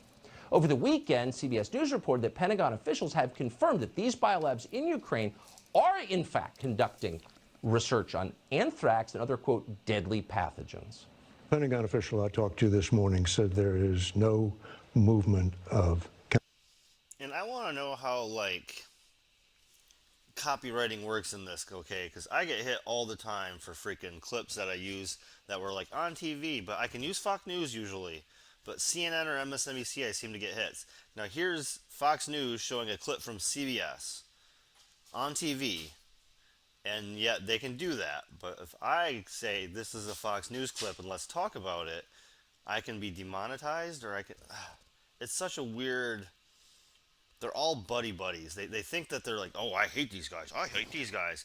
Oh, can we show your... Oh, absolutely. Like, it's... They sign off on their shit all the time. Chemical weapons into Ukraine. At least they're not seeing the signs of it. The concern is that the Russians will seize one of these biomedical research facilities that Ukraine has, where they do research on deadly pathogens like botulism and anthrax, seize one of those facilities, weaponize the pathogen, and then blame it on Ukraine and the U.S. because the U.S. has been providing support for some of the research being done in those facilities. Okay, so we're a little confused about what all the hyperventilating is about. And you just heard CBS say, and you've heard many say, that Russia may seize these biological agents in Ukraine and use them against the Ukrainians and who knows who else. Now, you would pause and think, well, wait a second, if these are Soviet-era weapons, then presumably the Soviets, now called the Russian government, probably have their own, so why would they want to seize stuff they already have? It doesn't actually make a lot of sense, but whatever. You'll notice that the reporter you just saw at the beginning of the clip admits. I have to stop sometimes and just look at his stupid face. He's good at his job, I would say. He is good at making people follow his narrative. He's very good at it. I personally, like I'll say many times, I think the only thing I do well is my bullshit meter goes off, and I'm like, that sounds like bullshit. He 50% of the time, he sounds like he's fucking an idiot, but 50% of the time, he's on point because he talks about anti-war shit, and if you call out, he's like the one person on TV that's allowed to call out the war machine, I swear. Everybody else has to be pro-war. Everybody has to be pro-war to be on TV. It's insane. That these pathogens are in Ukraine. They're doing research on botulism and anthrax. So any reasonable person would be concerned by that because there's a war going on. And by the way, why are we funding this in Ukraine in the first place? But that's really a secondary question. Maybe we can get to the bottom of that when the war's over. But Tulsi Gabbard addressed, and only addressed, the danger that innocent people could die because these weapons, apparently these pathogens, these agents, exist in Ukraine. She didn't blame it on Russia. She didn't blame anybody. She just said, this is the thing. Unsecured. Again, this is from Tulsi's channel, not from Fox's. We're giving Tulsi the view, not them. But she has, I guess, rights to her videos too, which is pretty cool. And we can disagree with her on stuff. You're allowed to disagree with somebody without canceling them. And Fox is the only person that gives, like, he is the only person that gives these, you know, these ideas a chance. Like Tulsi, Jimmy Dore, they're not allowed to speak on MSNBC, and there's a reason. Because we don't help their narrative. Bioweapons in a war zone are a bad idea. That's not reasonable now? That's treason? Reason isn't part of the way people are thinking now. Everybody in leadership has completely lost the ability to think beyond the next tweet. Who is thinking about tomorrow or next month or 20 years from now? Not one person. And anyone who tries is an agent of Putin. Now to a story of Russian disinformation that has been quickly embraced and amplified by some in America's right-wing media. When State Department Undersecretary Victoria Nuland confirmed this week that there was bio-research going on in Ukraine, critics say that Tucker Carlson of Fox News took those remarks out of context. Now you see the Chinese government kind of openly repeating Russian propaganda, for example, about the use of supposed American biolabs in Ukraine. This Russian misinformation about biolabs in Ukraine, people on the Trump right who are actually parroting Russian propaganda every day and every night. Oh, that was... I think we're unique. It's, yeah, they are fun. The back and forth between the left and the right so far. And again, I don't actually believe they're left or right. They're all part of the same club. They're friends. They try to disagree on a few things. The only thing I like about Tucker is that he's allowed to be anti-war, and I am massively anti-war. And he's allowed to have Tulsi Gabbard on, which nobody else seems to do. These supposed biolabs. Well, the U.S. government says they have biolabs and told us under oath that they're worried about the contents of these biolabs, which they failed to secure, might get into the wrong hands. But it's right-wing Putinite propaganda. We're taking Newland's remarks out of context. Okay, what's the right context? We asked. No one told us. Robert Pope's remarks, were they taken out of context too? This is insane. There's a problem. Before we even assign blame to the problem, it might be worth thinking through how to fix the problem. But no. Anyone who mentions it should shut up. And not just shut up, be shut up by force if necessary, with jail time. Now, we're going to do something we almost never do. We're going to play you a clip from The View, which is now calling for a Department of Justice investigation into this show and Tulsi Gabbard. Watch.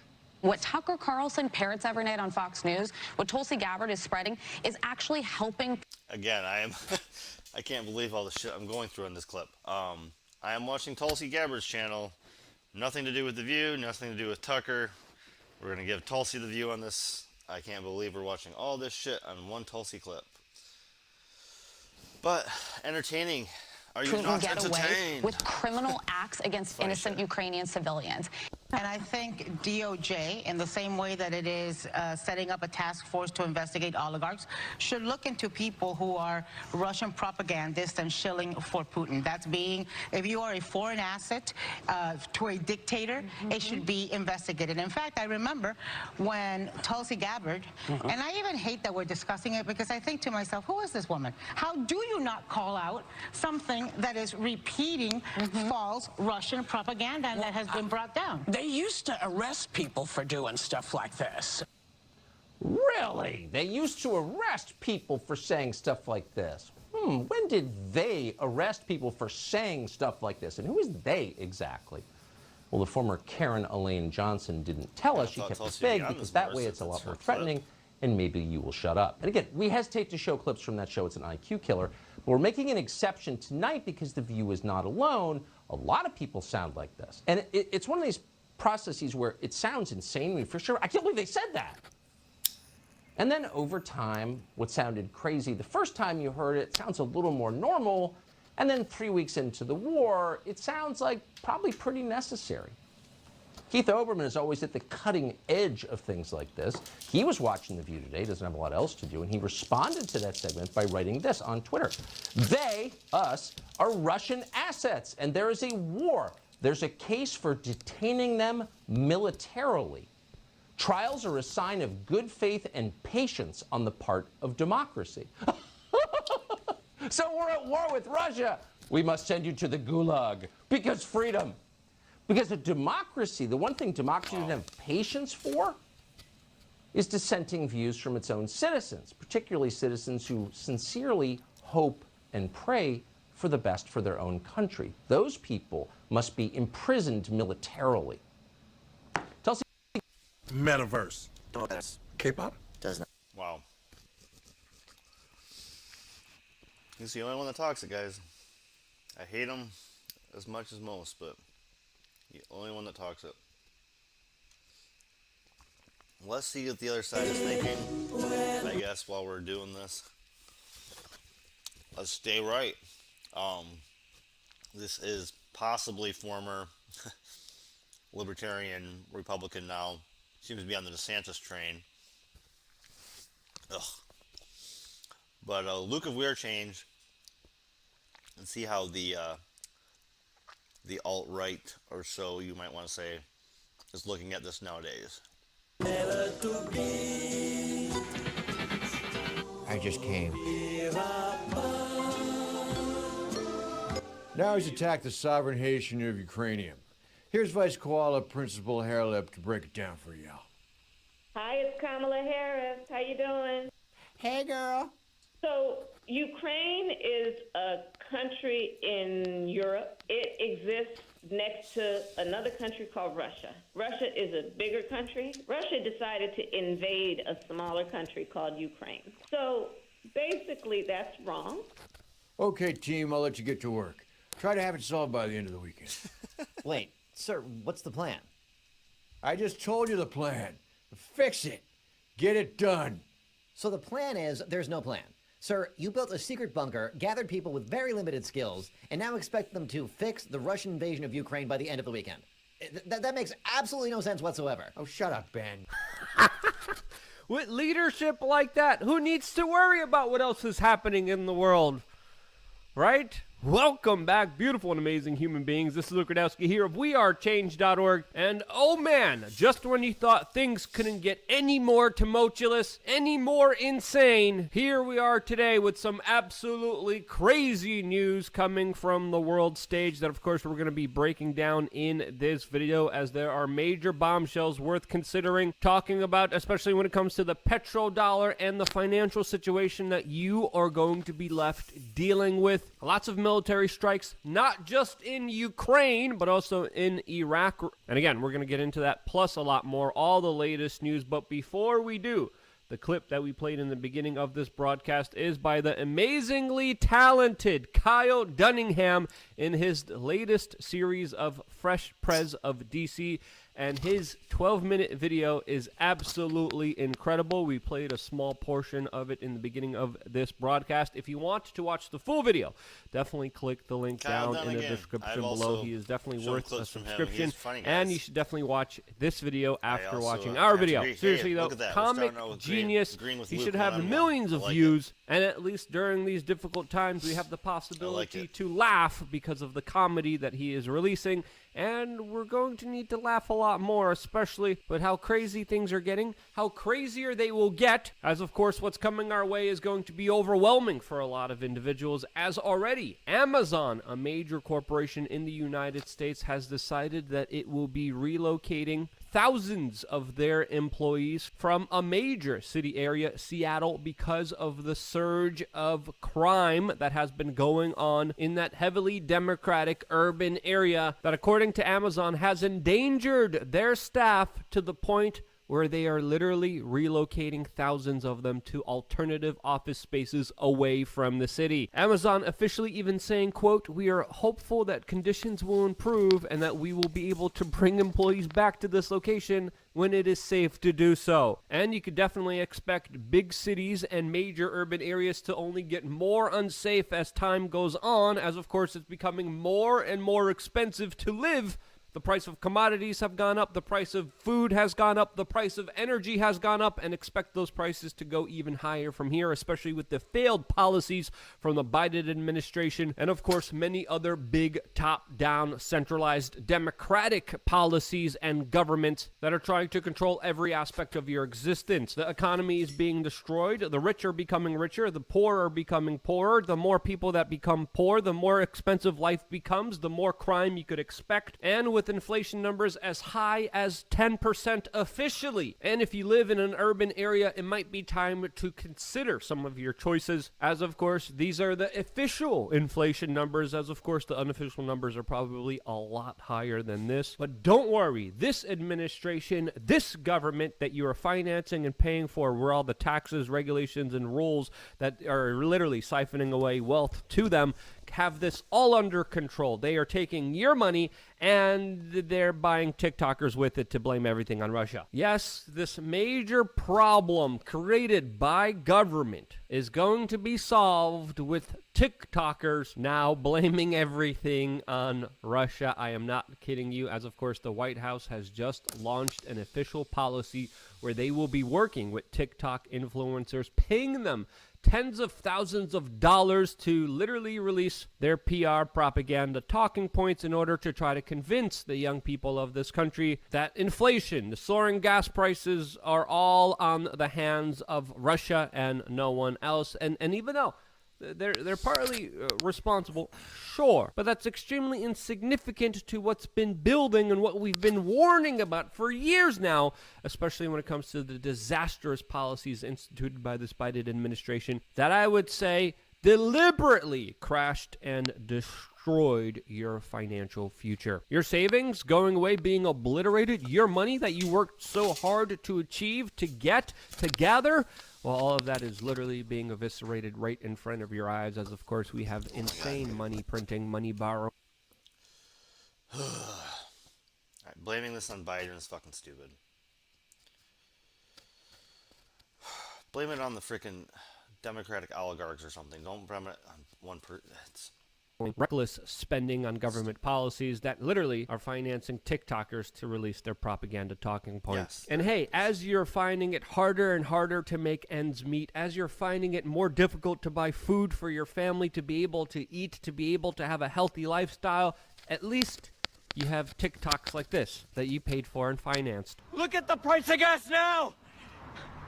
It's $7.55 a gallon! Hey, Putin! We're sending you a bill! Yeah, all of our sacrifices are definitely worth it for videos like that. And of course, the federal government is spending more of your money and planning to spend even more of it on reckless policies, foreign entanglements, disruption of global trade, all in the name of course, pushing their agenda. And hey, if you don't like that, you have a problem with that, you see things a little bit differently, you like to call this out, well, you're the problem. That's the point of view expressed by The View that literally called on the Department of Justice to go after news broadcasters like Tucker Carlson. This revolutionary new device can remove up to 10 times.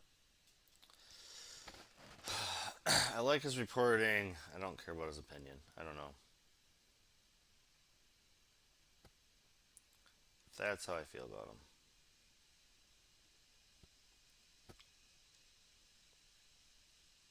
He doesn't tote the official line of the Biden administration. Yes, main line. Corporate media personalities from The View are asking the DOJ, the same DOJ that said that it would investigate parents at teacher-parent conferences, to probe and investigate and spy on media personalities who are calling out some of the problems that they're seeing in this world. Of course, that's not even going as far enough as Keith Olbermann just did, where he called for the detention of Tucker Carlson and former... but I do want to bring in... So I wanted to kind of pivot while we were still close enough that I could feel it pivot. I don't need to watch Luke. We watched plenty of Luke. We Are Change. He's the most, he does really good research. He does really good boots on the ground reporting. His opinions I can skip most times. No big deal. But this is Act.tv, and they're doing Ted Cruz blames rising gas prices on Biden canceling Keystone Pipeline. That, of course, in big parentheses, so I'm going to canceling Keystone Pipeline.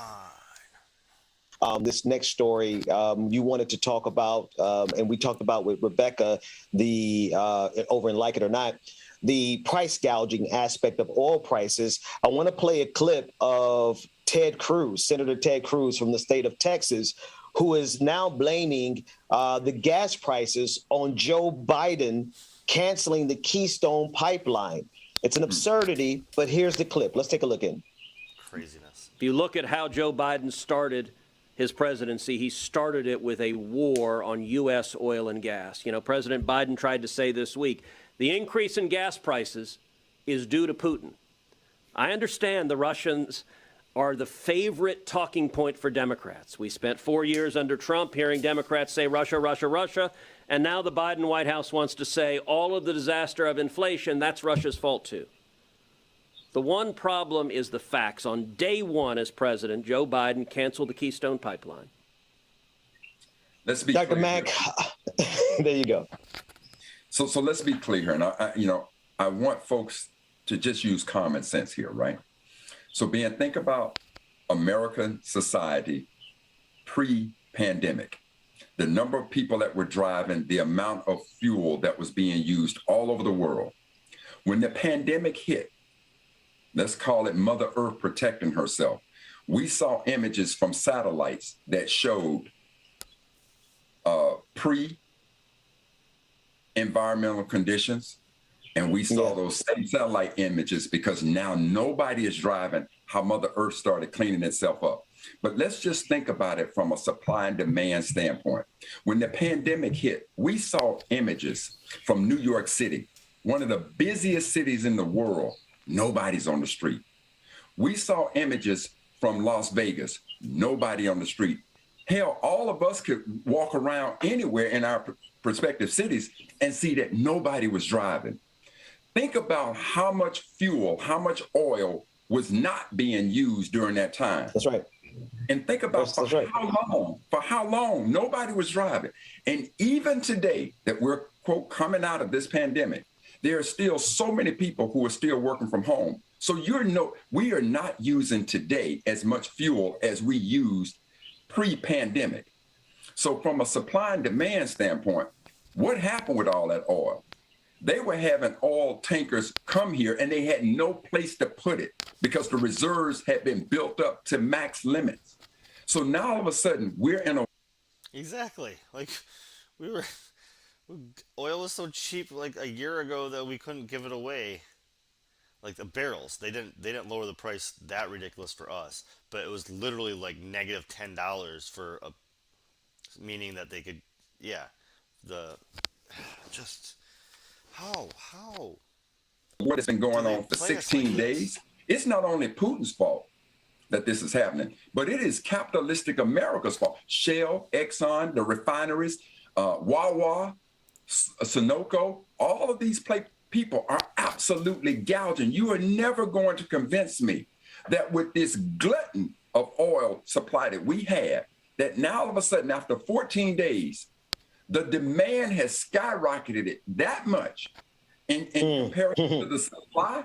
It just doesn't make sense. But I'll tell you what does make sense is American capitalistic greed makes sense. So if anything, the Republicans, and again, this is nothing more than as Dr. King used the term morass, a complicated situation. That's right. And what the Republicans are doing, not only the Republicans, but what capitalistic America is doing is taking this situation. No, I wouldn't blame Putin totally. Putin has his arm in it because trust and believe, whenever there's a geopolitical event, Wall Street is going to find a way to capitalize on it. And in this case, that's right. They're now using this example to now send gas prices skyrocketing. If ever the members of Congress want to haul some folks in and start talking. They got caught on 9/11 and Hurricane Katrina on jacking gas prices way above what the actual emergency qualified them for, and then got sued for it on both instances. So they're doing it again to us, and we're all like, oh, gas prices, war, Biden, brr, brr, brr, brr. It's like they've been caught doing this before. Come on, use your freaking memory. About the American public, it ought to be the oil companies, the refinery companies, the Wawa, Sunoco, anybody who sells fuel ought to be hauled in front of Congress, because you are never going to convince anybody that understands 1 + 1 is 2 all over the world, all over the universe. 1 + 1 is 2. You are never going to convince anybody that the demand for oil has surpassed its supply, its current supply. Come on. But what you can convince me of is the greed of man. And we are clearly seeing that played out in gas prices. That's where this Dr. Mack, let me I think everybody followed you, but I just want to make sure people understand from an academic perspective.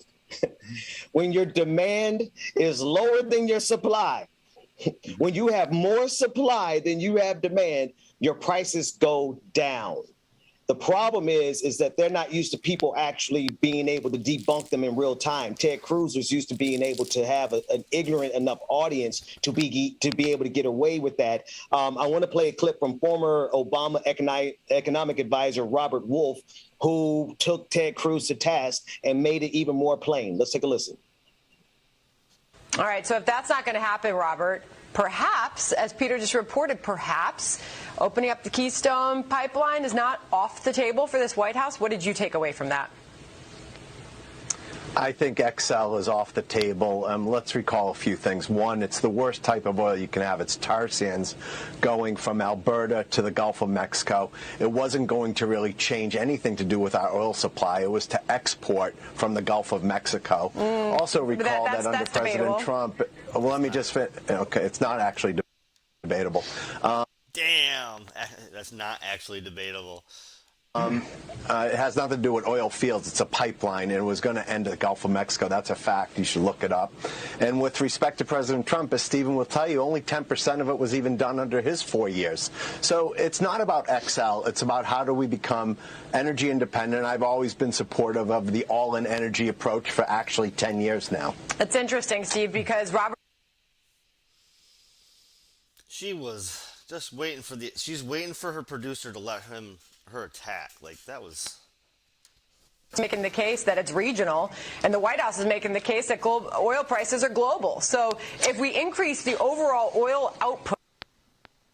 Well, we cut her off in her mid-thought, but the point is that some of this is not debatable. The Keystone Pipeline would not have done anything to fix this situation, but yet and still Ted Cruz is using this geopolitical disaster. He's using this war, and he's using the prices at the pump to score some cheap, greedy points for an oil pipeline that would have done more damage than good. That simple. Hi, everyone. That simple. Good afternoon. A couple of items for all of you at the top. Today marks 1 year since 8 people, 6 of them women of Asian descent, were tragically killed by a gunman who attacked 3 Asian-run businesses. In the aftermath of that horrific attack, the president so we obviously went right into Jen. We're going to go over Jen Psaki before we go to the Stoney Progressive Takedown.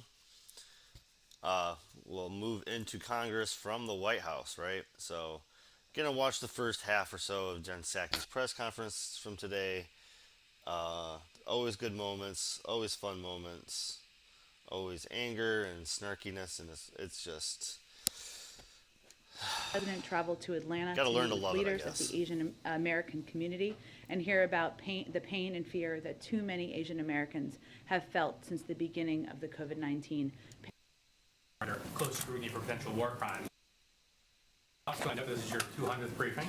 Oh, wow. Time flies when you're having fun. And we will celebrate with a lot of questions. Okay, 200. Let's do it. To start us off, the White House has said the Russian actions in Ukraine are under close scrutiny for potential war crimes. But today, President Biden directly labeled Putin a, quote, war criminal. Has something changed the administration's assessment? What brought this new remark from the president today? I think the president's remarks speak for themselves. He was speaking from his heart and speaking from what he's seen on television, which is barbaric actions by a brutal dictator through his invasion of a foreign country.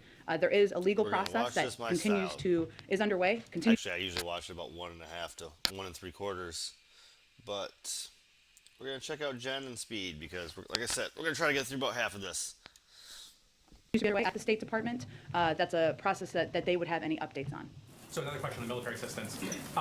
Is the White House, is the administration facilitating the transfer of S-300 anti-air missiles? How is the U.S. facilitating that? How many might be provided to Ukraine?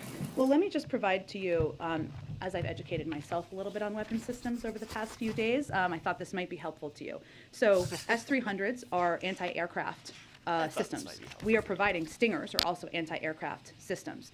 There are a range of anti-aircraft systems that different countries have around the world. So as I noted, I know that President Zelensky called out specifically S-300s, and while I'm not going to get into specifics for security reasons, we are continuing to work with our allies and key partners to surge new assistance, including Soviet or Russian origin anti-aircraft systems, which is exactly what that is. But what we're talking about here is how to provide them a range of anti-aircraft systems that will help them do exactly what they've been doing, which is to shoot down planes. And part of what the president announced today was additional Stingers that serve exactly that purpose. Sure, but given that the S-300 has a much longer range than the Stingers, is that part of the administration's plan to find a way to facilitate that specific training? Without getting into specific systems, there are a range of anti-aircraft systems that do have longer range. We are continuing to consult with our allies and key partners to surge that assistance, but I'm not going to get into more specifics. And the last question is, the Federal Reserve raised rates today, helped by contain inflation. Is the administration confident that the Fed can beat inflation through rate hikes and not risk a recession?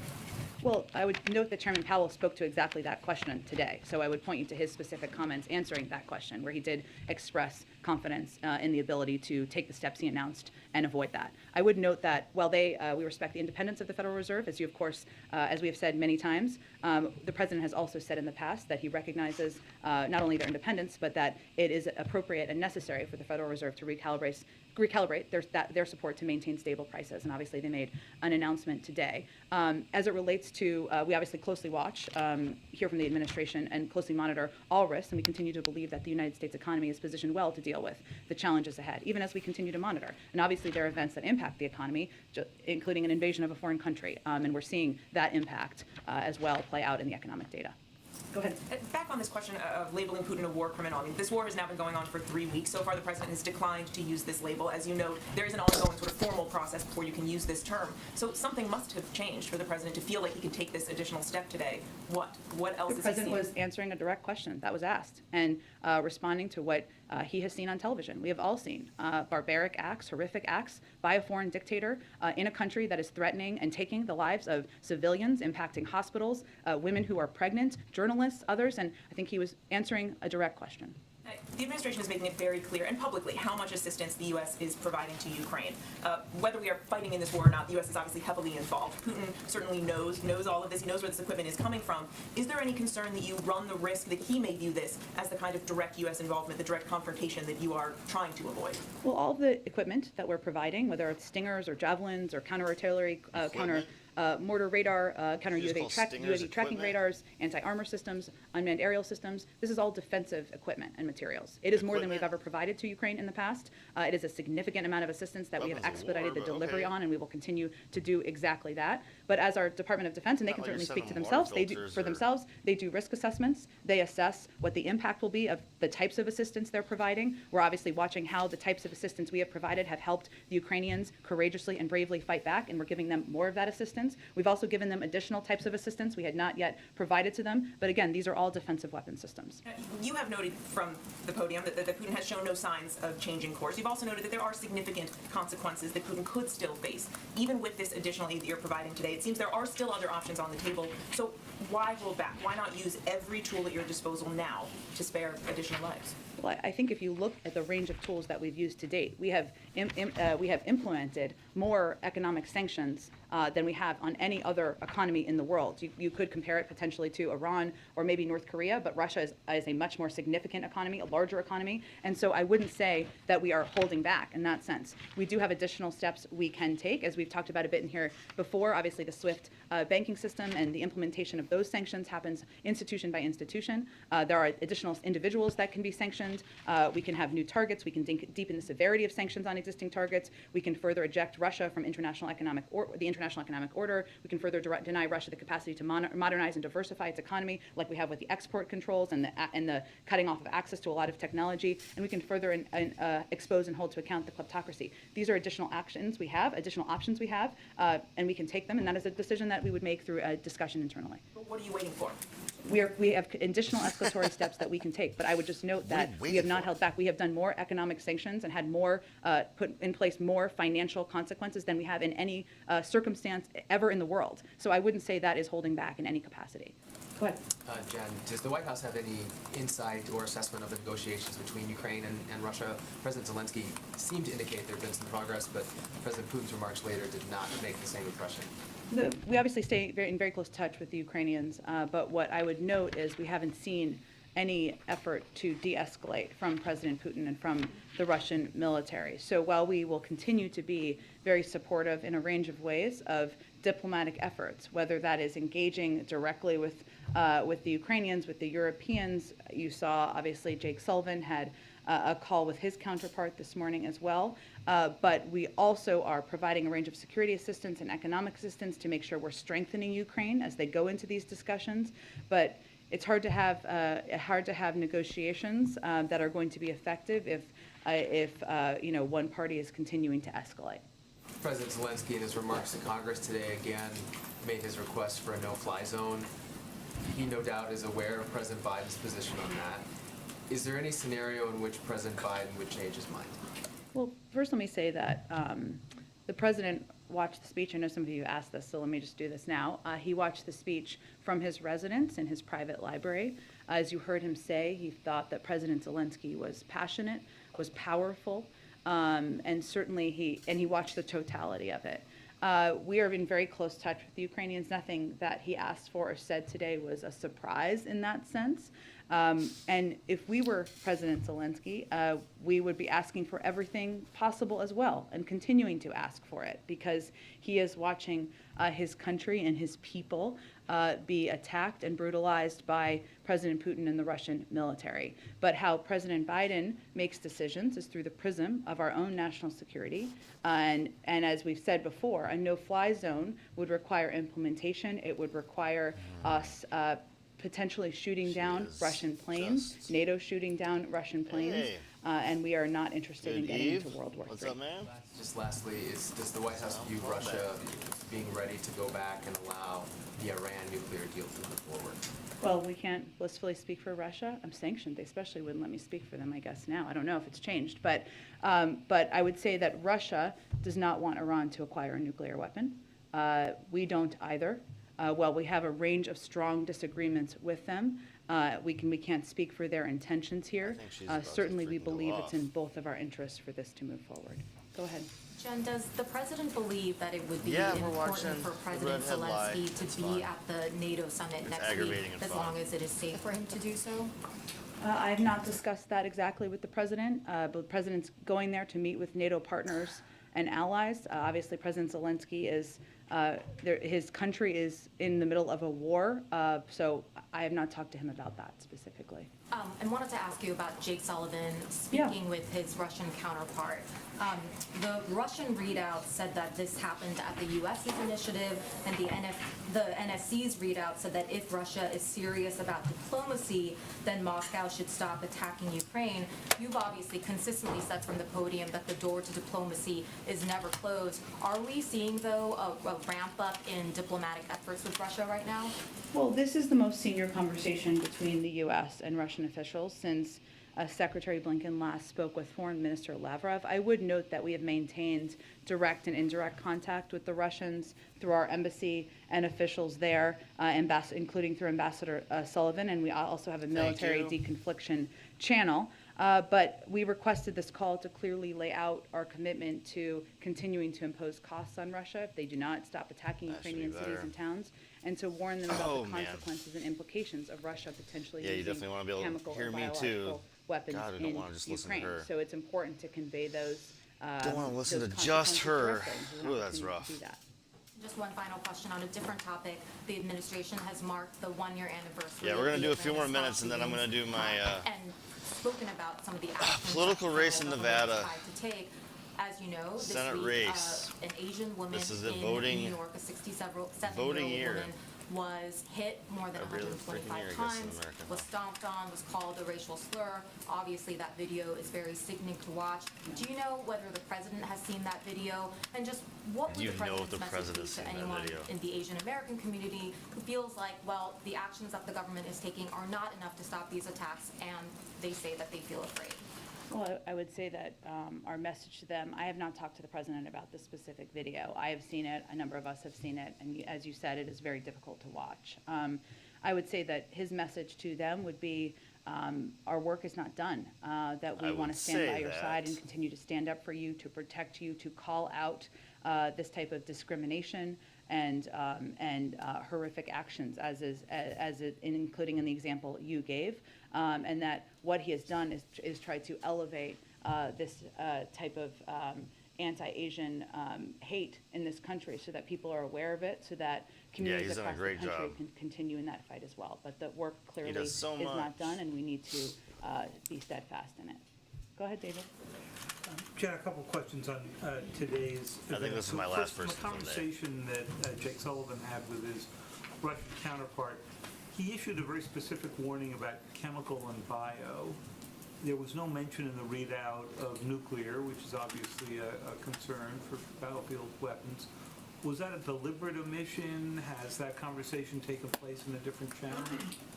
I'm happy to go back to them and see if there's more we want to read out from the conversation. I think what the most important component here to take away, I hope, is that we wanted to have a direct conversation about what the consequences would be of further escalatory action. But I don't have more to read out at this point in time. And then, On your answer just before Old about gaming your, headphone and a concern very old computer. about the MiG planes, we went through a little bit of this yesterday. I think you just said that you didn't want to We're have slowly NATO updating as we pilots go. bringing Thank you, down though. Russian Yeah. planes. I got a lot But of. under the administration's I'm learning to be policy tech of savvy as I moving go. out this long-range anti-aircraft, it's okay to have NATO I think my equipment moderator bringing fell down asleep, Russian planes as long as it's launched by a Ukrainian. Am I understanding the policy right? Well, I think you've heard us talk a fair amount about the planes from Poland. And again, Poland is a sovereign country, so they can make decisions on their own. What we have done is done an assessment of our role and the U.S. role and what our That's not view horrible. would be of NATO, of these planes taking Like I off said, from it's an NATO old one, so. airspace. Again, I would note that the equipment that we've provided is defensive. If I didn't just as get you know, fired, I'd not probably be offensive, investing in and that we see soon, that as but- being a difference. We're also looking I'm at gonna have more time to do this and less For money to offensive purpose, invest.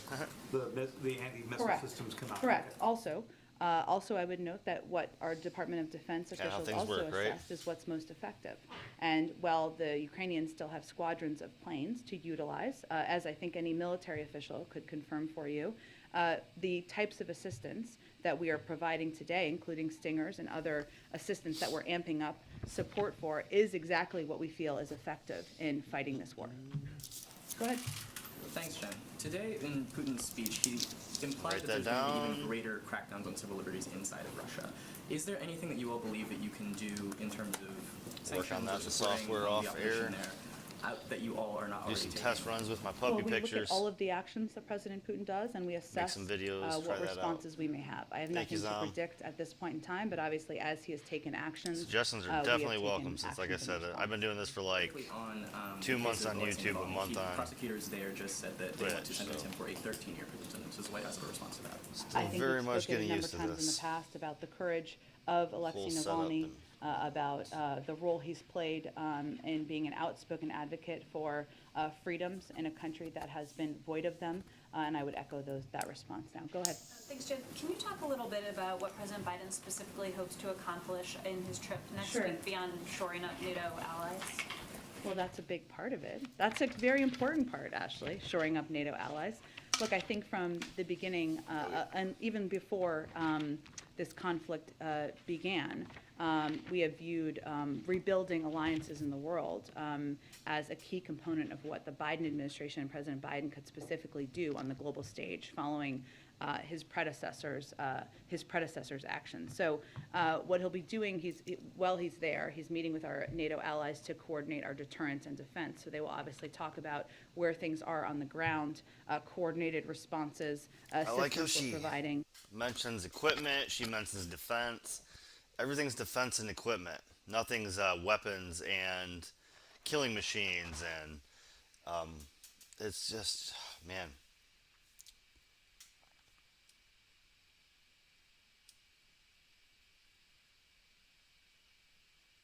No, absolutely. Thanks. Yeah, she is a shill. She's talking about equipment and she's talking about equipment, and then she says Stinger missiles, but she doesn't say missiles. She says Stingers. Like, ooh, we're gonna give her some Stingers. Like, what are we gonna zing them? No, we're giving them missiles that can do massive amounts of damage.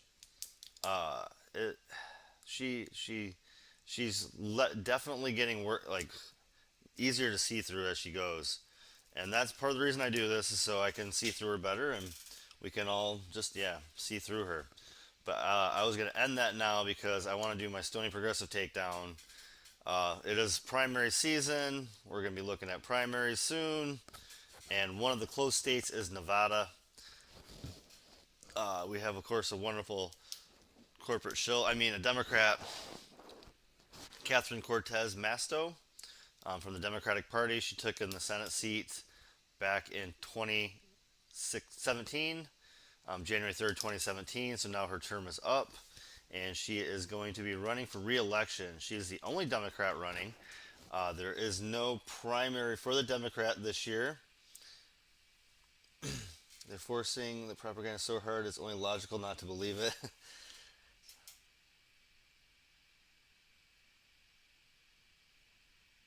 Yeah, she is... yeah, I am not for Democrats or Republicans, and she is a proof positive of it. And yes, the propaganda this year, like it's the bullshit meter. If you guys haven't just been broken yet, it is easier and easier to see through this year. All right, she is a career politician. I mean, she is a 2007 to 2015 Attorney General of Nevada, and she is a Gonzaga graduate and University of Nevada. So she has been in the Great Northwest, or whatever you want to call it. Her base salary of $174,000, of course, because I don't know why they even tell us that. Like, we know, but yeah, this is her 5th year. She gets re-election. She gets lifetime benefits. So let's make that not happen. She is on Committee of Indians Affairs, Committee of Banking, Housing, and Urban Affairs, Energy and Natural Resources, which is a super powerful committee, and the Committee on Finance, which is another super powerful committee. So she has some power. Yeah, my bandwidth sucks. I am sorry. Yep, we need new internet here too. But I was going to move on to her video because besides that, we only care about 2 things. Who she is and where she gets her money. Thank you, Ranking Member But Paul. I've never seen her and before. to the distinguished members of the committee, thank you for the invitation today to testify about the role the Small Business Administration can play in protecting franchisee borrowers from harmful practices in the franchise industry. There are terrific franchise corporations out there that provide opportunities for entrepreneurs to own successful businesses. But there are also franchise corporations that treat entrepreneurs incredibly unfairly. Last year, I released a report detailing how the franchise system has left some entrepreneurs financially devastated. I've heard from Nevadans who have lost their retirement funds, their life savings, and their homes trying to repay loans on unprofitable businesses. Our small business owners don't expect their businesses to be risk-free. But if they purchase a franchise, they absolutely deserve to know what they're getting into. Right now, that's not always the case, and the Small Business Administration can do more to fix it. The SBA is the go-to source of funding for many new franchises. My report indicates that franchise loans make up 13% of SBA's total loan portfolio. In 2019 alone, SBA guaranteed more than 7,000 loans to franchise. I guess she's using a lot of facts for this, but reading it the entire time never looks like a solid, like, you believe in this, you know the subject, and you're ready to throw down on it. It looks like it's given to you by APAC or given to you by some corporate overlord that you're just reading it for. It never looks like, oh man, it never, like, this isn't something you believe in, that you've researched and you know. You know what I mean? Like,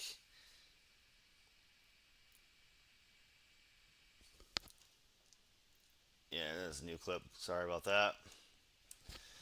Yes, this is a new clip. This is pretty bad. She's just reading for some, I don't know who the bank is that own her, but Owners. Yet some franchise brands consistently see high default rates. And the SBA Inspector General has repeatedly raised concerns about these high-risk franchises. This is why it matters. If a franchise owner gets an SBA loan for a franchise business that is unprofitable, the franchise owner will oftentimes have to repay the loan from personal assets. That's their savings, their retirement funds, and their homes. If those assets are not enough, those franchises the have SBA enough then pays off the value loan. in every different This is the guarantee asset that SBA the provides dollar lenders won't that hurt 'em. loan to franchise owners. Inflation Those doesn't hurt repaid them or funds touch are them. paid for by other small borrowers and These guys are bought sometimes and paid for by taxpayers. them. I recommend that the SBA require franchise corporations recommend, huh? to Oh, yeah, share I guarantee you historical recommend. financial performance data with the potential franchise owners before the SBA guarantees the loan. It's a simple step that could help investors avoid devastating defaults.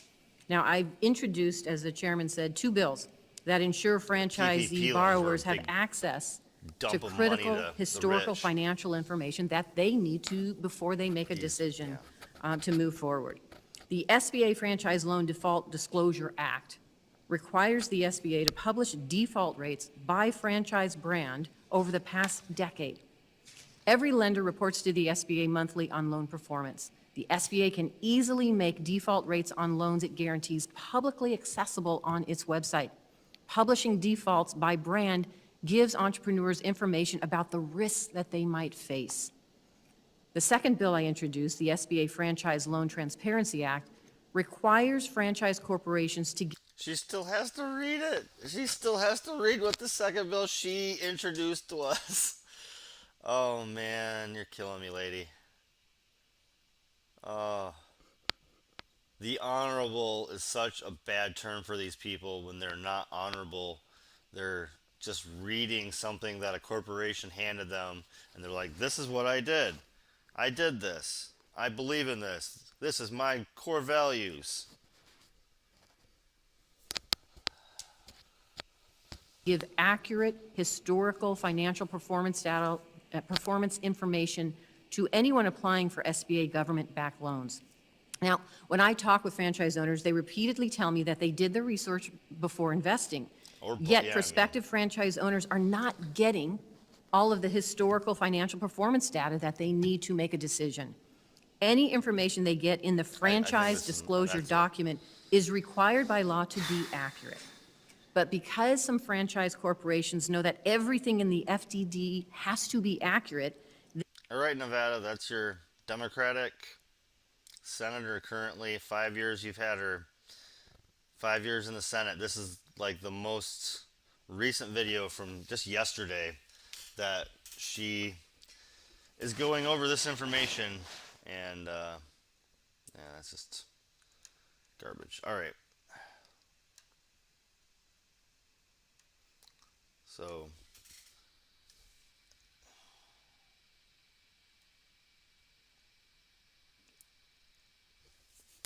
kind of see these numbers here.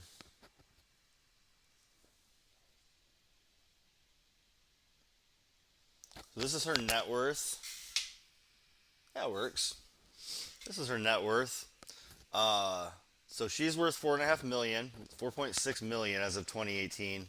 The last time they've had to turn in their data or whatever. Oh yeah. So she's, she's got a little bit of money in real estate, just $1 million or so. Securities and investments, $4 million.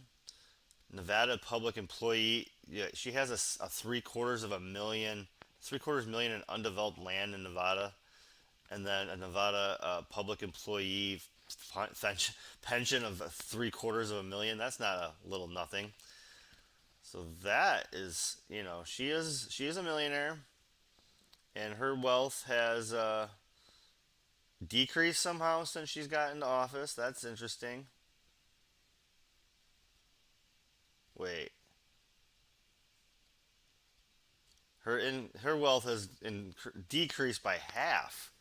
That doesn't make any sense. That's not a thing that happens, right? That's not a thing that actually happens. That's insane. Okay, whenever like this is such a red flag for me. Whenever somebody's poor, like I have negative $80,000 and I've been in Congress for 15 years. That's bullshit. And this is also bullshit. You've been in Congress for 6 years, and in 2 years, your wealth went from 9 million to 4. How do you spend money when you're in Congress? That doesn't. How did her wealth go down that low? She hides some money. She put some money into a business that didn't work out or something. Like, what happened with this lady? That's insane. Yeah, no, she absolutely put that, like, whenever I see something like that, it's like she started moving money into like a business that's under somebody else's name now. Like her sister or her husband's brother or somebody just got super rich out of nowhere. I guarantee. And that now they're getting super rich even off of that. and it's in an industry that she doesn't want known, is what it is. She's got money in an industry that she doesn't want known, and she's gotten rid of that so her reevaluation wouldn't have it on there. That's shady as shit. That's a red flag. And so when we look at where she's gotten her money from, oh, Blackstone was her. Oh man, Blackstone. Okay. Emily's List. Emily's List is every single time I see it, I say boom, boom, boom, boom, boom, because that is just a way to funnel Democratic corporate money. The League of Conservation Voters, that's just a PAC. J Street PAC. I mean, if you haven't heard of that one, that's a pretty powerful PAC. University of California and University of Nevada, that's just a way for millionaires to funnel their money through the university. It's a way to hide money. But I always like contributors. And yeah, her Blackstone Group is right after her top 5.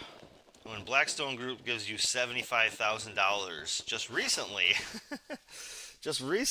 Blackstone Group. Yeah, might as well be like Blackstone Group. Like, oh man. Oh, and what else do I see right here? Alphabet Inc. Okay, can we see that? Let's zoom in a little bit more and get this stupid ad out of the way. All right. Goddamn ads. But anyway, so we got Alphabet Inc. is another one right here. A handful of, quite a handful of lawyer groups, Stanford University, MGM, Blue Cross Blue Shield, so that's going to be solid. But Alphabet and Blackstone Group up there as the top 10. Oh, your top 10 are Alphabet and Blackstone Group? I mean, just go ahead. Just go ahead. Go ahead. Whatever you say, I'm going to believe so well. Emily's List is your number 1.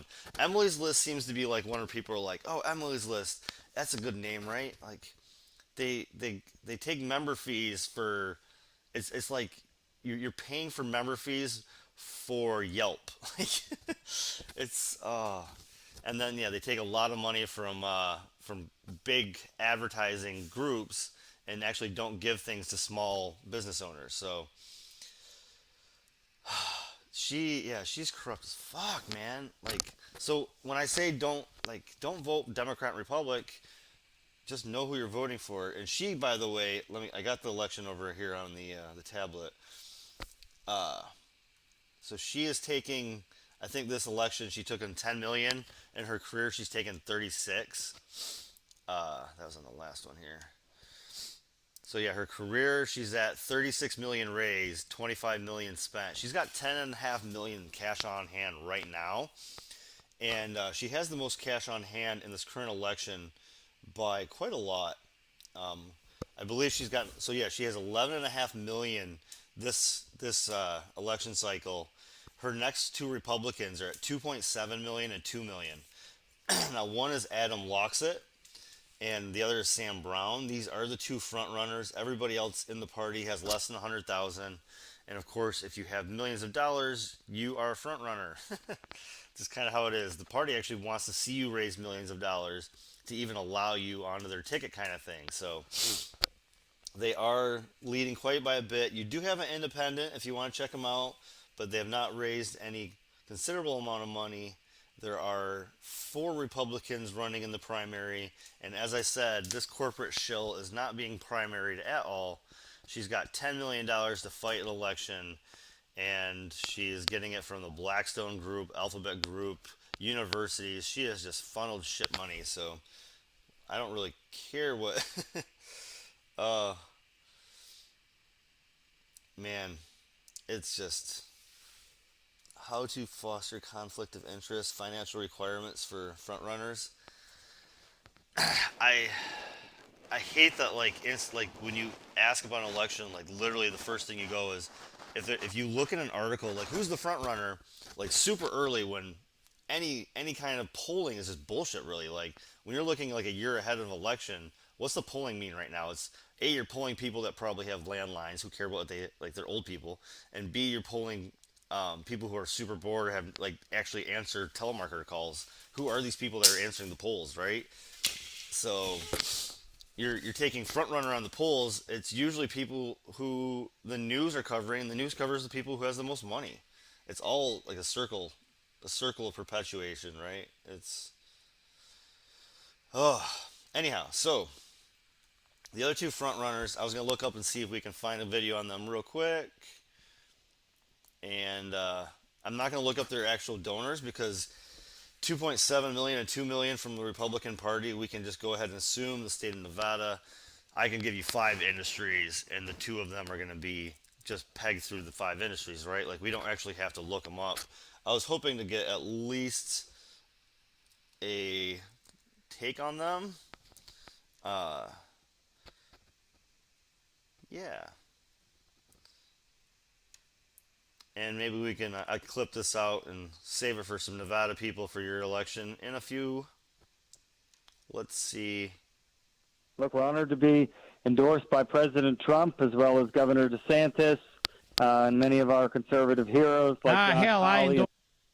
That's no, I'm not Nevada based, but I have lived in I've lived in 8 states since being, in these last years or so, and I've lived in most places for about a year. I did live in North Carolina for 5 years, and I've lived here in Florida for 3, but I did live in Reno for a year. I've also lived in California for a year, Phoenix for a year, Oregon for a year. I bounced around a lot. And so Nevada is one of the places that I have friends in the past, and I have people who I know. So it's I am Florida based at the moment, in Michigan in the summer. I am a young snowbird. So I bounce around a lot. Forced you before anybody, but go ahead. And I absolutely was not going to leave off the great one, which certainly carries a lot of weight. You've been an incredible warrior for our cause for a really long time, obviously going back to my grandfather and the original Reagan conservatives. But, things look really, really good. The last few weeks have given us some amazing opportunities to point out just what a failed state we're in right now, both in a country and how poorly the Democrats are leading my home state of Nevada. Last week, the governor just woke up and decided after a couple of years that he was going to lift mask mandates. And at the same time, all of the scientific measures still had us in the red in every single county. In fact, the infection rates were higher last week than they were when masks were put on. But we all know that they're now following the political science rather than whatever numbers they've been using to keep us locked down. And, the good news is that, we're on the march and people are standing up. People are absolutely fed up. They know what's happened to our schools. They know that their kids have been stuck in masks. They know that our businesses have struggled. And so we've had a great opportunity to point out that hypocrisy, point out that our senior senator, Senator Catherine Cortez Masto, dutifully supported this political science shift. Of course, she never supported us or regular voters the last few years, and we've asked for relief from COVID mandates. We also had a great press conference, as your listeners may know, as the former Attorney General. And we did a press conference with all the law enforcement across the state, and we highlighted the fact that this open border is an absolute disaster for our state. We have record levels of human trafficking. We have drug trafficking coming over. We have overdose deaths. And our former Attorney General, current senior senator of Nevada, is she standing up for a closed border? Is she standing up for ordinary Nevadans? Of course not. She stands with the open border, Democrat policies. And, we've got a lot to talk about. We've got a lot to be on offense, continue to show Nevadans that we need a change. We need someone that doesn't represent Chuck Schumer 98% of the time. And, I think it's right. I think it's our time. It's been a very, very close swing state over the last few cycles. President Trump lost by 2. And this is going to be our year. People absolutely want to get rid of this leftist socialist insanity that we're experiencing every single day. I did not hear about Disney. And I believe it because, yeah, I worked one of those, like, human trafficking parties where they had a bunch of, experts come in and try to explain to old white people why to donate and who to donate to and stuff, and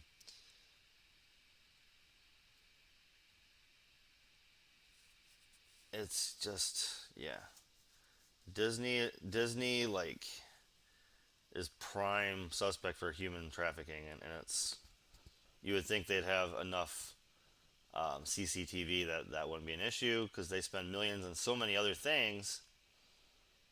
Try to get something recent.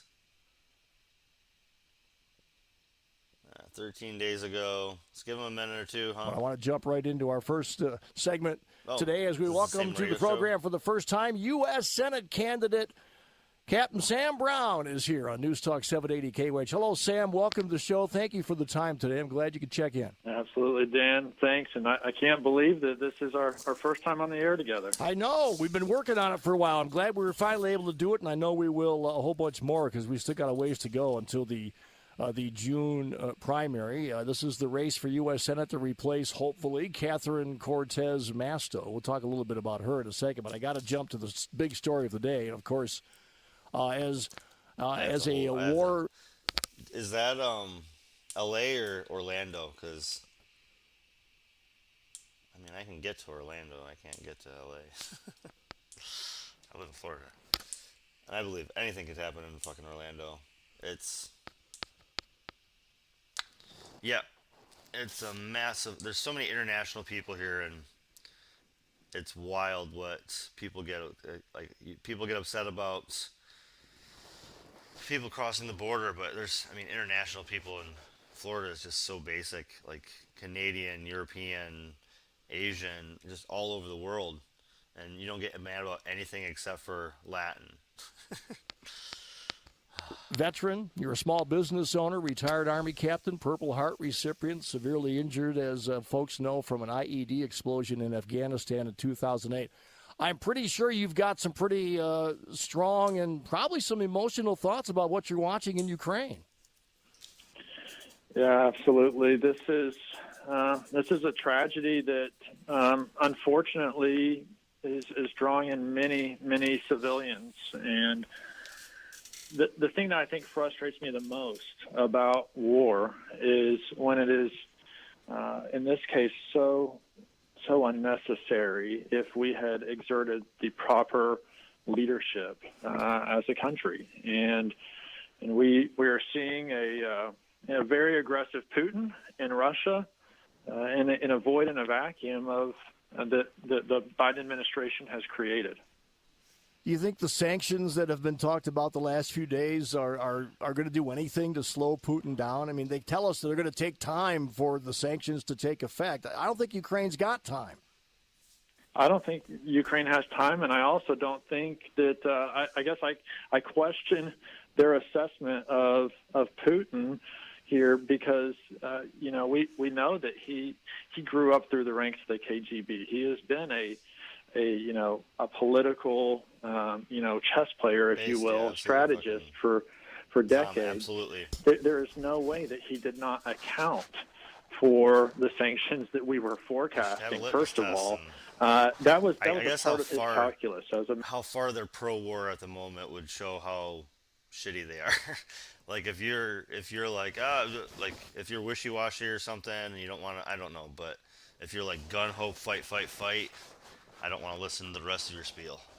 Military man, as a KGB guy, he knew he had a plan for how Absolutely, he, sort of negates the impact of these sanctions, and he made this decision knowing full well what that would be, what the cost would be, and how he would mitigate that. And so, no, I think that the sanctions are not going to be a major deterrent going forward. Sam Brown is our guest. He is a Republican candidate for U.S. Senate, hoping to compete against Catherine Cortez Masto this November. Got to get through the June primary first. Sam, you've said about the president that the job of being commander-in-chief, I've heard, is beyond his ability to do competently. I know a lot of people would agree with that. You're not a big fan of our Secretary of Defense or General Milley, the chairman of the Joint.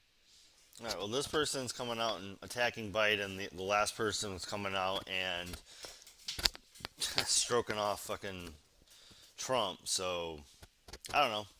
I guess I prefer the Republican that's going to attack the other side than the Republican that's going to heroize Trump. I don't like heroizing any freaking politician.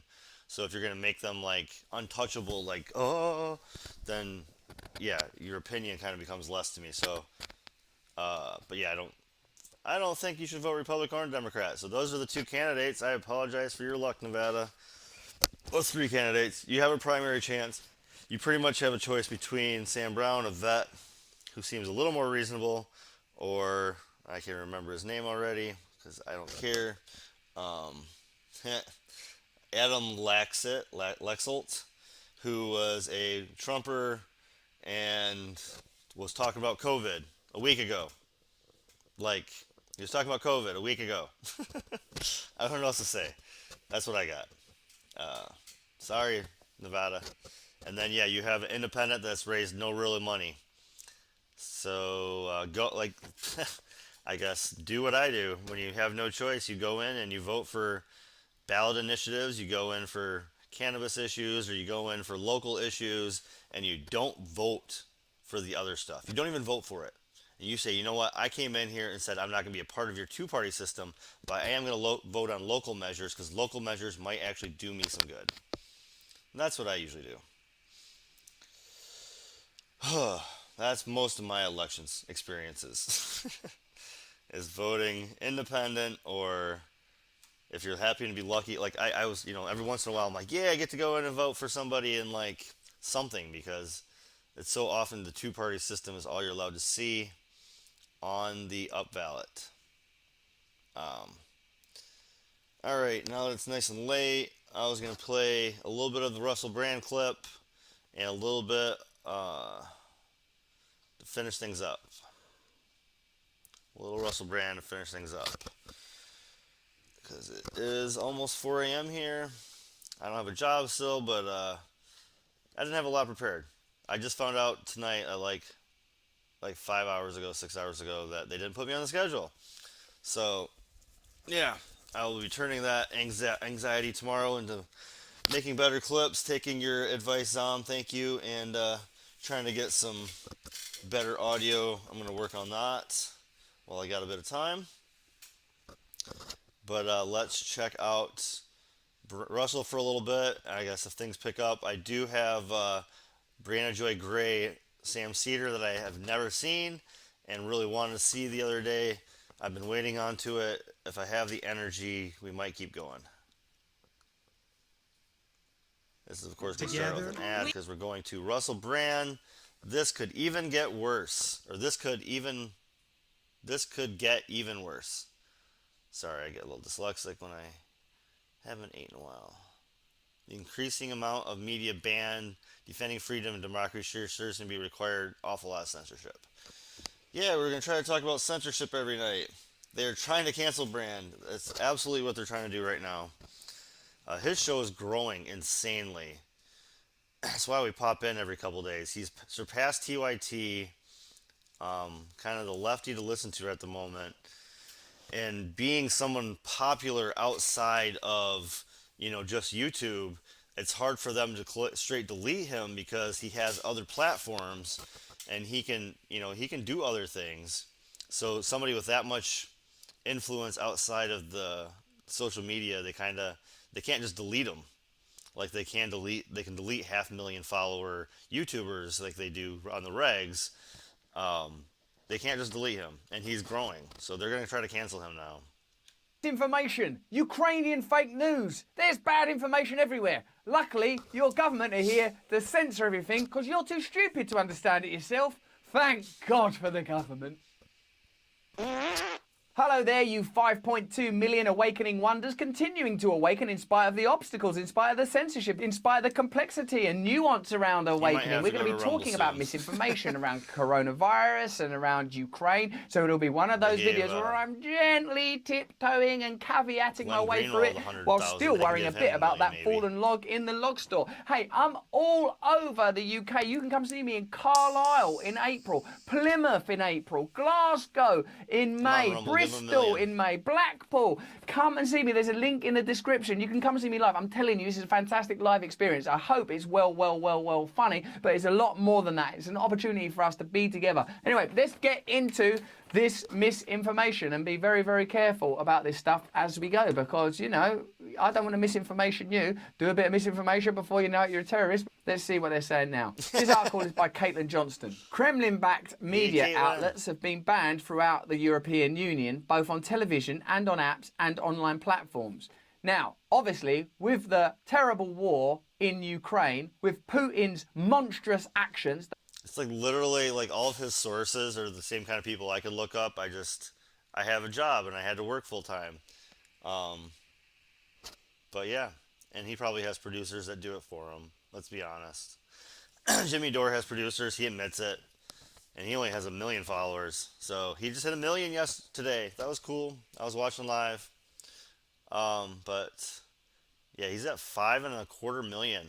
That are leading to the death of Ukrainian people. People the same as you and I, who have the right to live, who have the right to freedom, who have the right to sovereignty and democracy. You would think anything that we do is deemed necessary and is vital, and as long as it's leading to Ukrainian people being safe and this war being short and the best possible outcomes for Ukrainian people, any action that you take is understandable. However, I will say that, don't you think, I'll just decide for myself what propaganda is. Of course, Russia Today, a state-funded Russian TV station, is gonna, I imagine, support opinions that are convenient for Russian agenda. But I suppose another thing you might say is Russia Today might have a different perspective from Western media, which I'm sure are completely free from propagandist agenda and the way that they're sponsored. See, I don't know much about Tim Pool. I've seen clips of his interviews. I've, caught him a few times here and there, and I've watched him twice here now on my show, or my stream, or whatever you want to call this, whatever. And so I know him a little bit. And, I mean, like anybody else, I think, Luke of Weird Changes on his show a lot. I watch Luke a lot more than I watch Tim. But like any, I would consider them libertarians, I guess, and any libertarian I can agree with on 3/4 of things. And just like everybody else on the planet, we can disagree on shit. It's fine. I think Luke does a lot more reporting, though.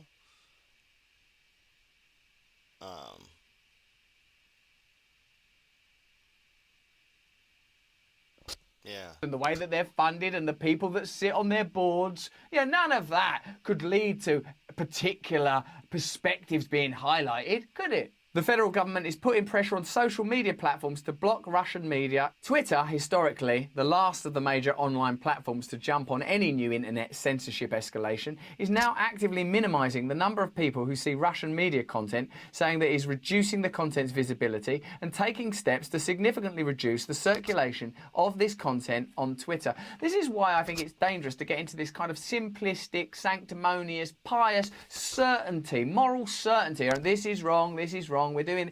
I feel that we're dealing with a complex and nuanced situation. What's not complicated? It's wrong that people in Ukraine are suffering. It's wrong that Putin has invaded Ukraine. But when it gets to controlling information, man, I'm not so sure that I like that, because what's being established is a principle now during Russia's egregious... I don't trust him. Attack on Ukraine. We're going to ban all Russian media because you might get confused. You don't know how to discern information. You're an idiot. That's basically how governments operate, right? Can you imagine a situation down the line where other forms of speech might suddenly be forbidden and censored and annexed? Because I can. Twitter is also placing warning labels on all Russia-backed media and delivering a pop-up message informing you that you are committing wrongthink if you try to share or even like a post linking to such outlets on the platform. It has also placed the label Russia state-affiliated media on every tweet made by the personal accounts of employees of those platforms, baselessly giving the impression that the dissident opinions tweeted by those accounts are paid Kremlin content and not simply their own legitimate perspectives. That's shutting down any opinion coming out of Russia, including potential dissident opinions, criticisms of Russian actions. God, we read on my Bill Gates, podcast that's Under the Skin with worst. Yanis Varoufakis Nope, a that's- letter from Russian ugh, citizens gross. outright condemning Rich kid Putin's who- imperialist nope, actions, nope, saying they're nope. against it, Never that defends these a are rich the kid, should actions push taken on people behalf out of and oligarchs, the kind of thing ran that a any company as a right-minded monopoly person instead would of think running about a company any as a aggressive company, and war nope. on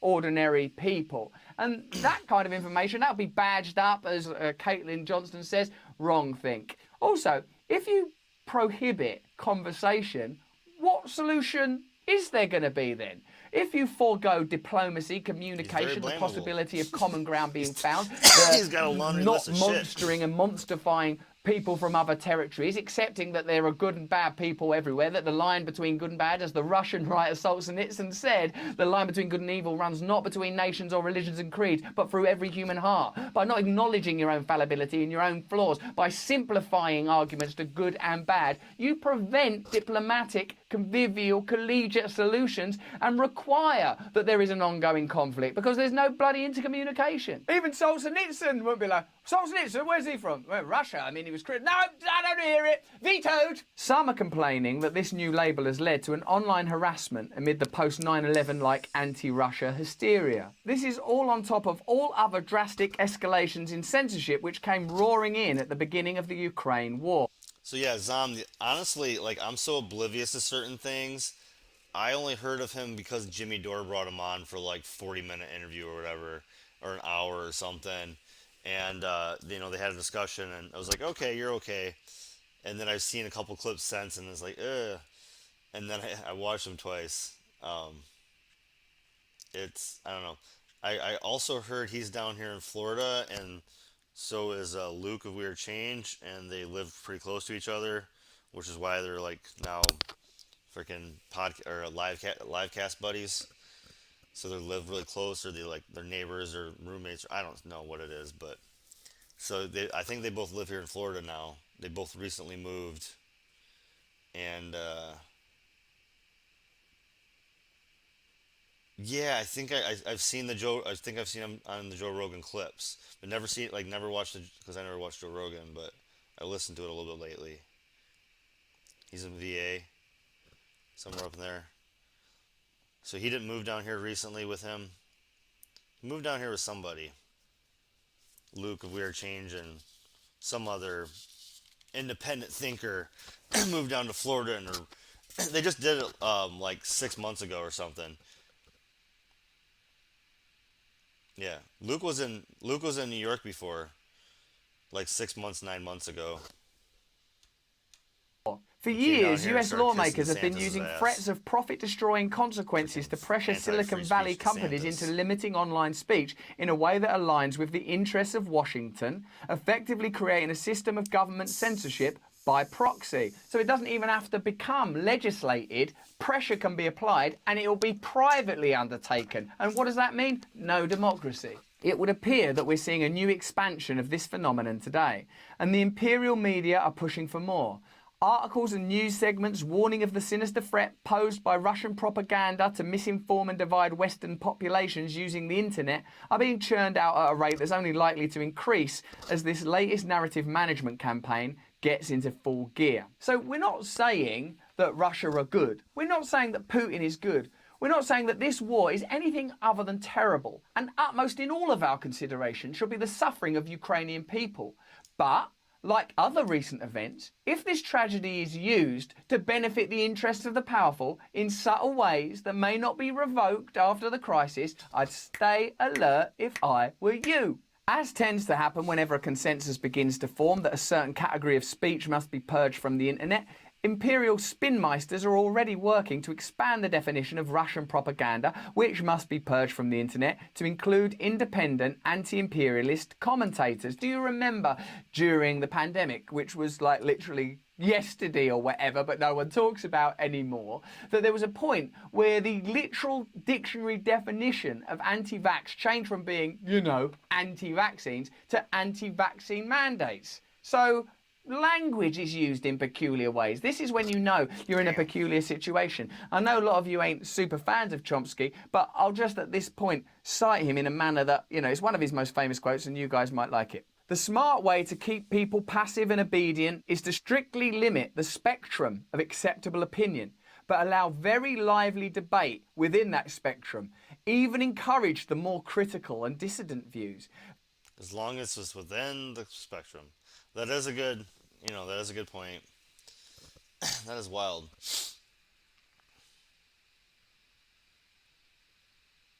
Yeah, I know I saw, that was another clip I saw from Tim Pool, was him arguing with the guy freaking out on him because Tim Pool said that he understood racism as much as this black guy from Philadelphia or something, and he's like, no man, you don't. Yeah. That was a very interesting clip. Very intense clip from Tim Pool. That gives people the sense that there's free thinking going on, while all the time the presuppositions of the system are being reinforced by the limits put on the range of the debate. Not to mention the elitist assumption that you are unable to discern what information is good for you. Have you not seen enough from your leaders in recent years to know that they are not morally superior to you? I come from UK. We had our government partying their way through the whole coronavirus pandemic while people weren't allowed to leave their homes. So that's the reality of what we're dealing with. Not some superior species. Well, we can look at Russia today and we can see that that's wrong. Those idiots, though, they won't understand. They get all carried away and go all Russian by morning. Oh, if they see that, they'll be scoffing down Stroganoff by 9 a.m. And it's not even a breakfast dish. RT's audience makes up about 0.04% of TV viewing in the UK. Oh no, this phenomena. It's the new Squid Game. Russia Today. No one's interested in it. It's nothing to worry about. It's establishing a precedent. Oh yeah, shut it down, shut it down. It's too confusing. It's the exercise of control. It's de facto elitism. It's de facto aristocracy. You can't decide. You don't know what's good for you, you poor thing. Just sit down, watch the television, shut up. We'll do the thinking. Oh, they're eating a stroganoff. This isn't about RT. It's about the agenda to continually expand and normalise the censorship of unauthorised speech. Normalise it. We just accept that that's what you do. You carry a passport. You do as you're told. You don't watch that kind of media. Is that the world you want to live in? Well, if it isn't, stay very, very present because you're being walked into it.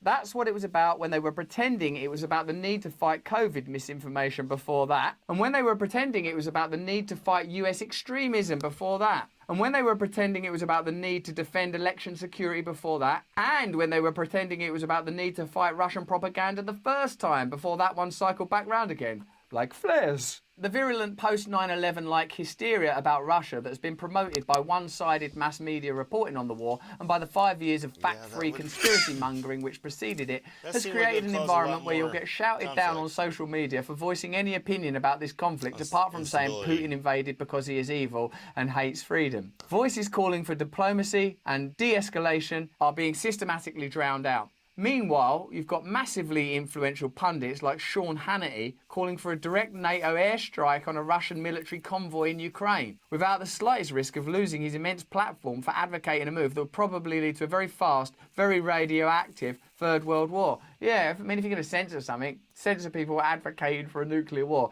I think, can we agree that that would be a bad thing? On the other side of the illusory US partisan divide, you've got MSNBC pundits like Richard Engel and Clint Watts. It's also way easier just to let him subscribe to like 25 Substacks and have all these accesses. Also calling for direct hot war with Russia. Oh, so different across the spectrum of mainstream media. Why? Over there, Sean Hannity, a right-wing person, saying war on Russia. And then over there on the left-wing side, oh, we've got those liberals saying war on Russia. Oh, which one to choose? Now, theoretically, the actual decision-makers of the imperial war machine know better than to initiate a hot war with Russia because it would likely lead to an unthinkable chain of events sense in which everyone loses. But what these insane, strange, Lovian calls for nuclear Armageddon do, even if they never come to fruition, is push the acceptable spectrum of debate far towards the most hawkish extremes possible. Right, so we're starting to understand this is what's normal, this is what's on the telly, wherever you watch it, whether you're watching MSNBC or Hannity, everyone's saying the same thing. War, yeah, we should bomb them, we should bomb them. Yeah, we should bomb them. I think I'll have some struggle. All right, put that down, you're in a free country! Forbidding Russian things is mental. There's not a category called Russia. There's Russian imperialism and the Russian war machine. There's American imperialism and the American war machine. And you can decide for yourself which ones you think are worst. But by saying that, like, Hendrix is bad or Tchaikovsky is bad because of their affiliation, that's a separate category. When are you going to stop believing that these things called nations are real and essentially just a mask for the interests of the powerful to distract you? A flag is a veil that prevents you from seeing the truth. When you've got the hawks screaming that Putin is Hitler and calling for airstrikes on the Russian military while the doves are using extremely mitigated... That is still crazy that they canceled the freaking orchestra.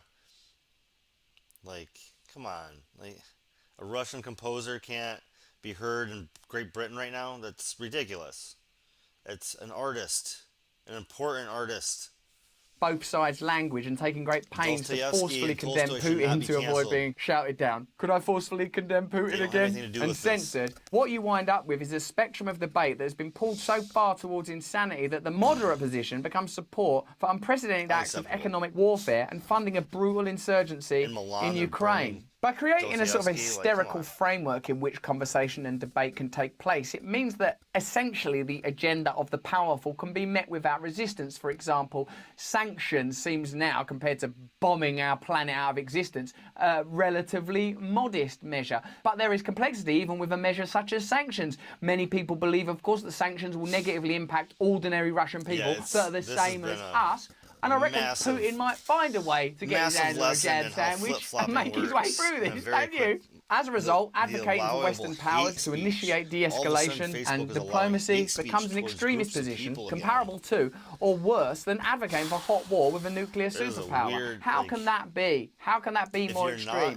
In reality, it's the obvious, moderate, sane position on the table. But taking that position unequivocally would be disastrous for the career of any mainstream politician or pundit in today's environment, because the spectrum of debate has been pulled so far towards hawkish brinkmanship. Essentially what's being controlled, per the Chomsky quote, is the permitted area of discourse. So someone saying, should we look for a peaceful solution, is now regarded as an extremist. And what's not regarded as extremist is the knee-jerk condemnation of like Russian cultural artifacts like Tchaikovsky and Solzhenitsyn and Tolstoy, which for me is reminiscent of the 1940s, where we're smashing up Italian ice cream shops in this country and Japanese people in America are being banged up in internment camps. How about learning an important lesson that global politics doesn't operate on the level of nations. There are elite interests backed by and veiled by the mask of nationhood. Japanese people, Russian people, German people, Belgian people, people from the Congo, people from Latvia,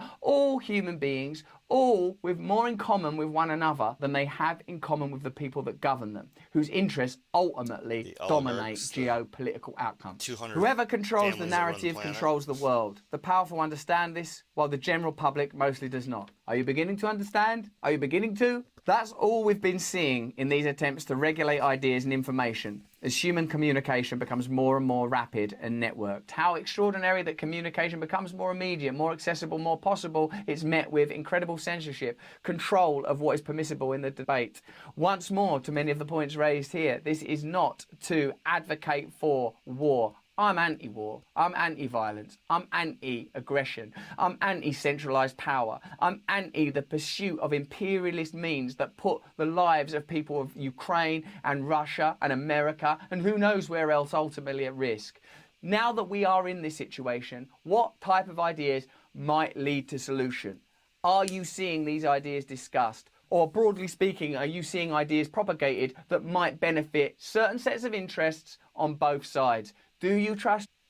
You know, and I'm just going to say, I say this. I'm going to keep saying it. I am for a general strike. And when I say general strike, I mean, let's all get together on one issue, like anti-war. Let's say everybody get together on anti-war. And while we're together with the anti-war, we can go, hey, are there like 2 or 3 other issues that can maybe help save us and push things that we can all agree on? Just 1 or 2 other issues, maybe 3. Get all those issues together and general strike those 3 to 4 issues, saying these 4 things need to change. And I bet we can get far left, far right, independent people on board with a lot of this stuff. The corporate, lambs, the corporate shills, they can, they're Democrat and Republican shills. They can blindly lead the blind, but let's all fight against it. Ugh. Well, like I said, I put this. Oh, I did not know I wasn't gonna be working tomorrow, so now that I'm not working, I will probably be streaming from midnight to 4 a.m. Eastern Standard. Right now it is 4, so I'll be ending around now most nights, and I'm gonna end it tonight because I wasn't expecting the week I have ahead of me. So through the weekend, I'll be going from midnight to 4, and I hope to watch some clips. I got a few notes written. I want to be checking out that Disney shit, and I'm going to report on that. I was planning on going to Orlando for the Don't Say Gay protest on Saturday morning, possibly. It's a drivable distance. It's not easy, but if I wake up early, do it, I could make it like my day's work, driving up there and checking that out for the day, because they have the bigger protests. So maybe, yeah. I don't know, but yeah. Thanks for joining. See you later, Zom. Anybody else who's just stoned and hanging out, thanks for hanging out. Don't need to chat to have fun. Let's blaze again some other night. YouTube.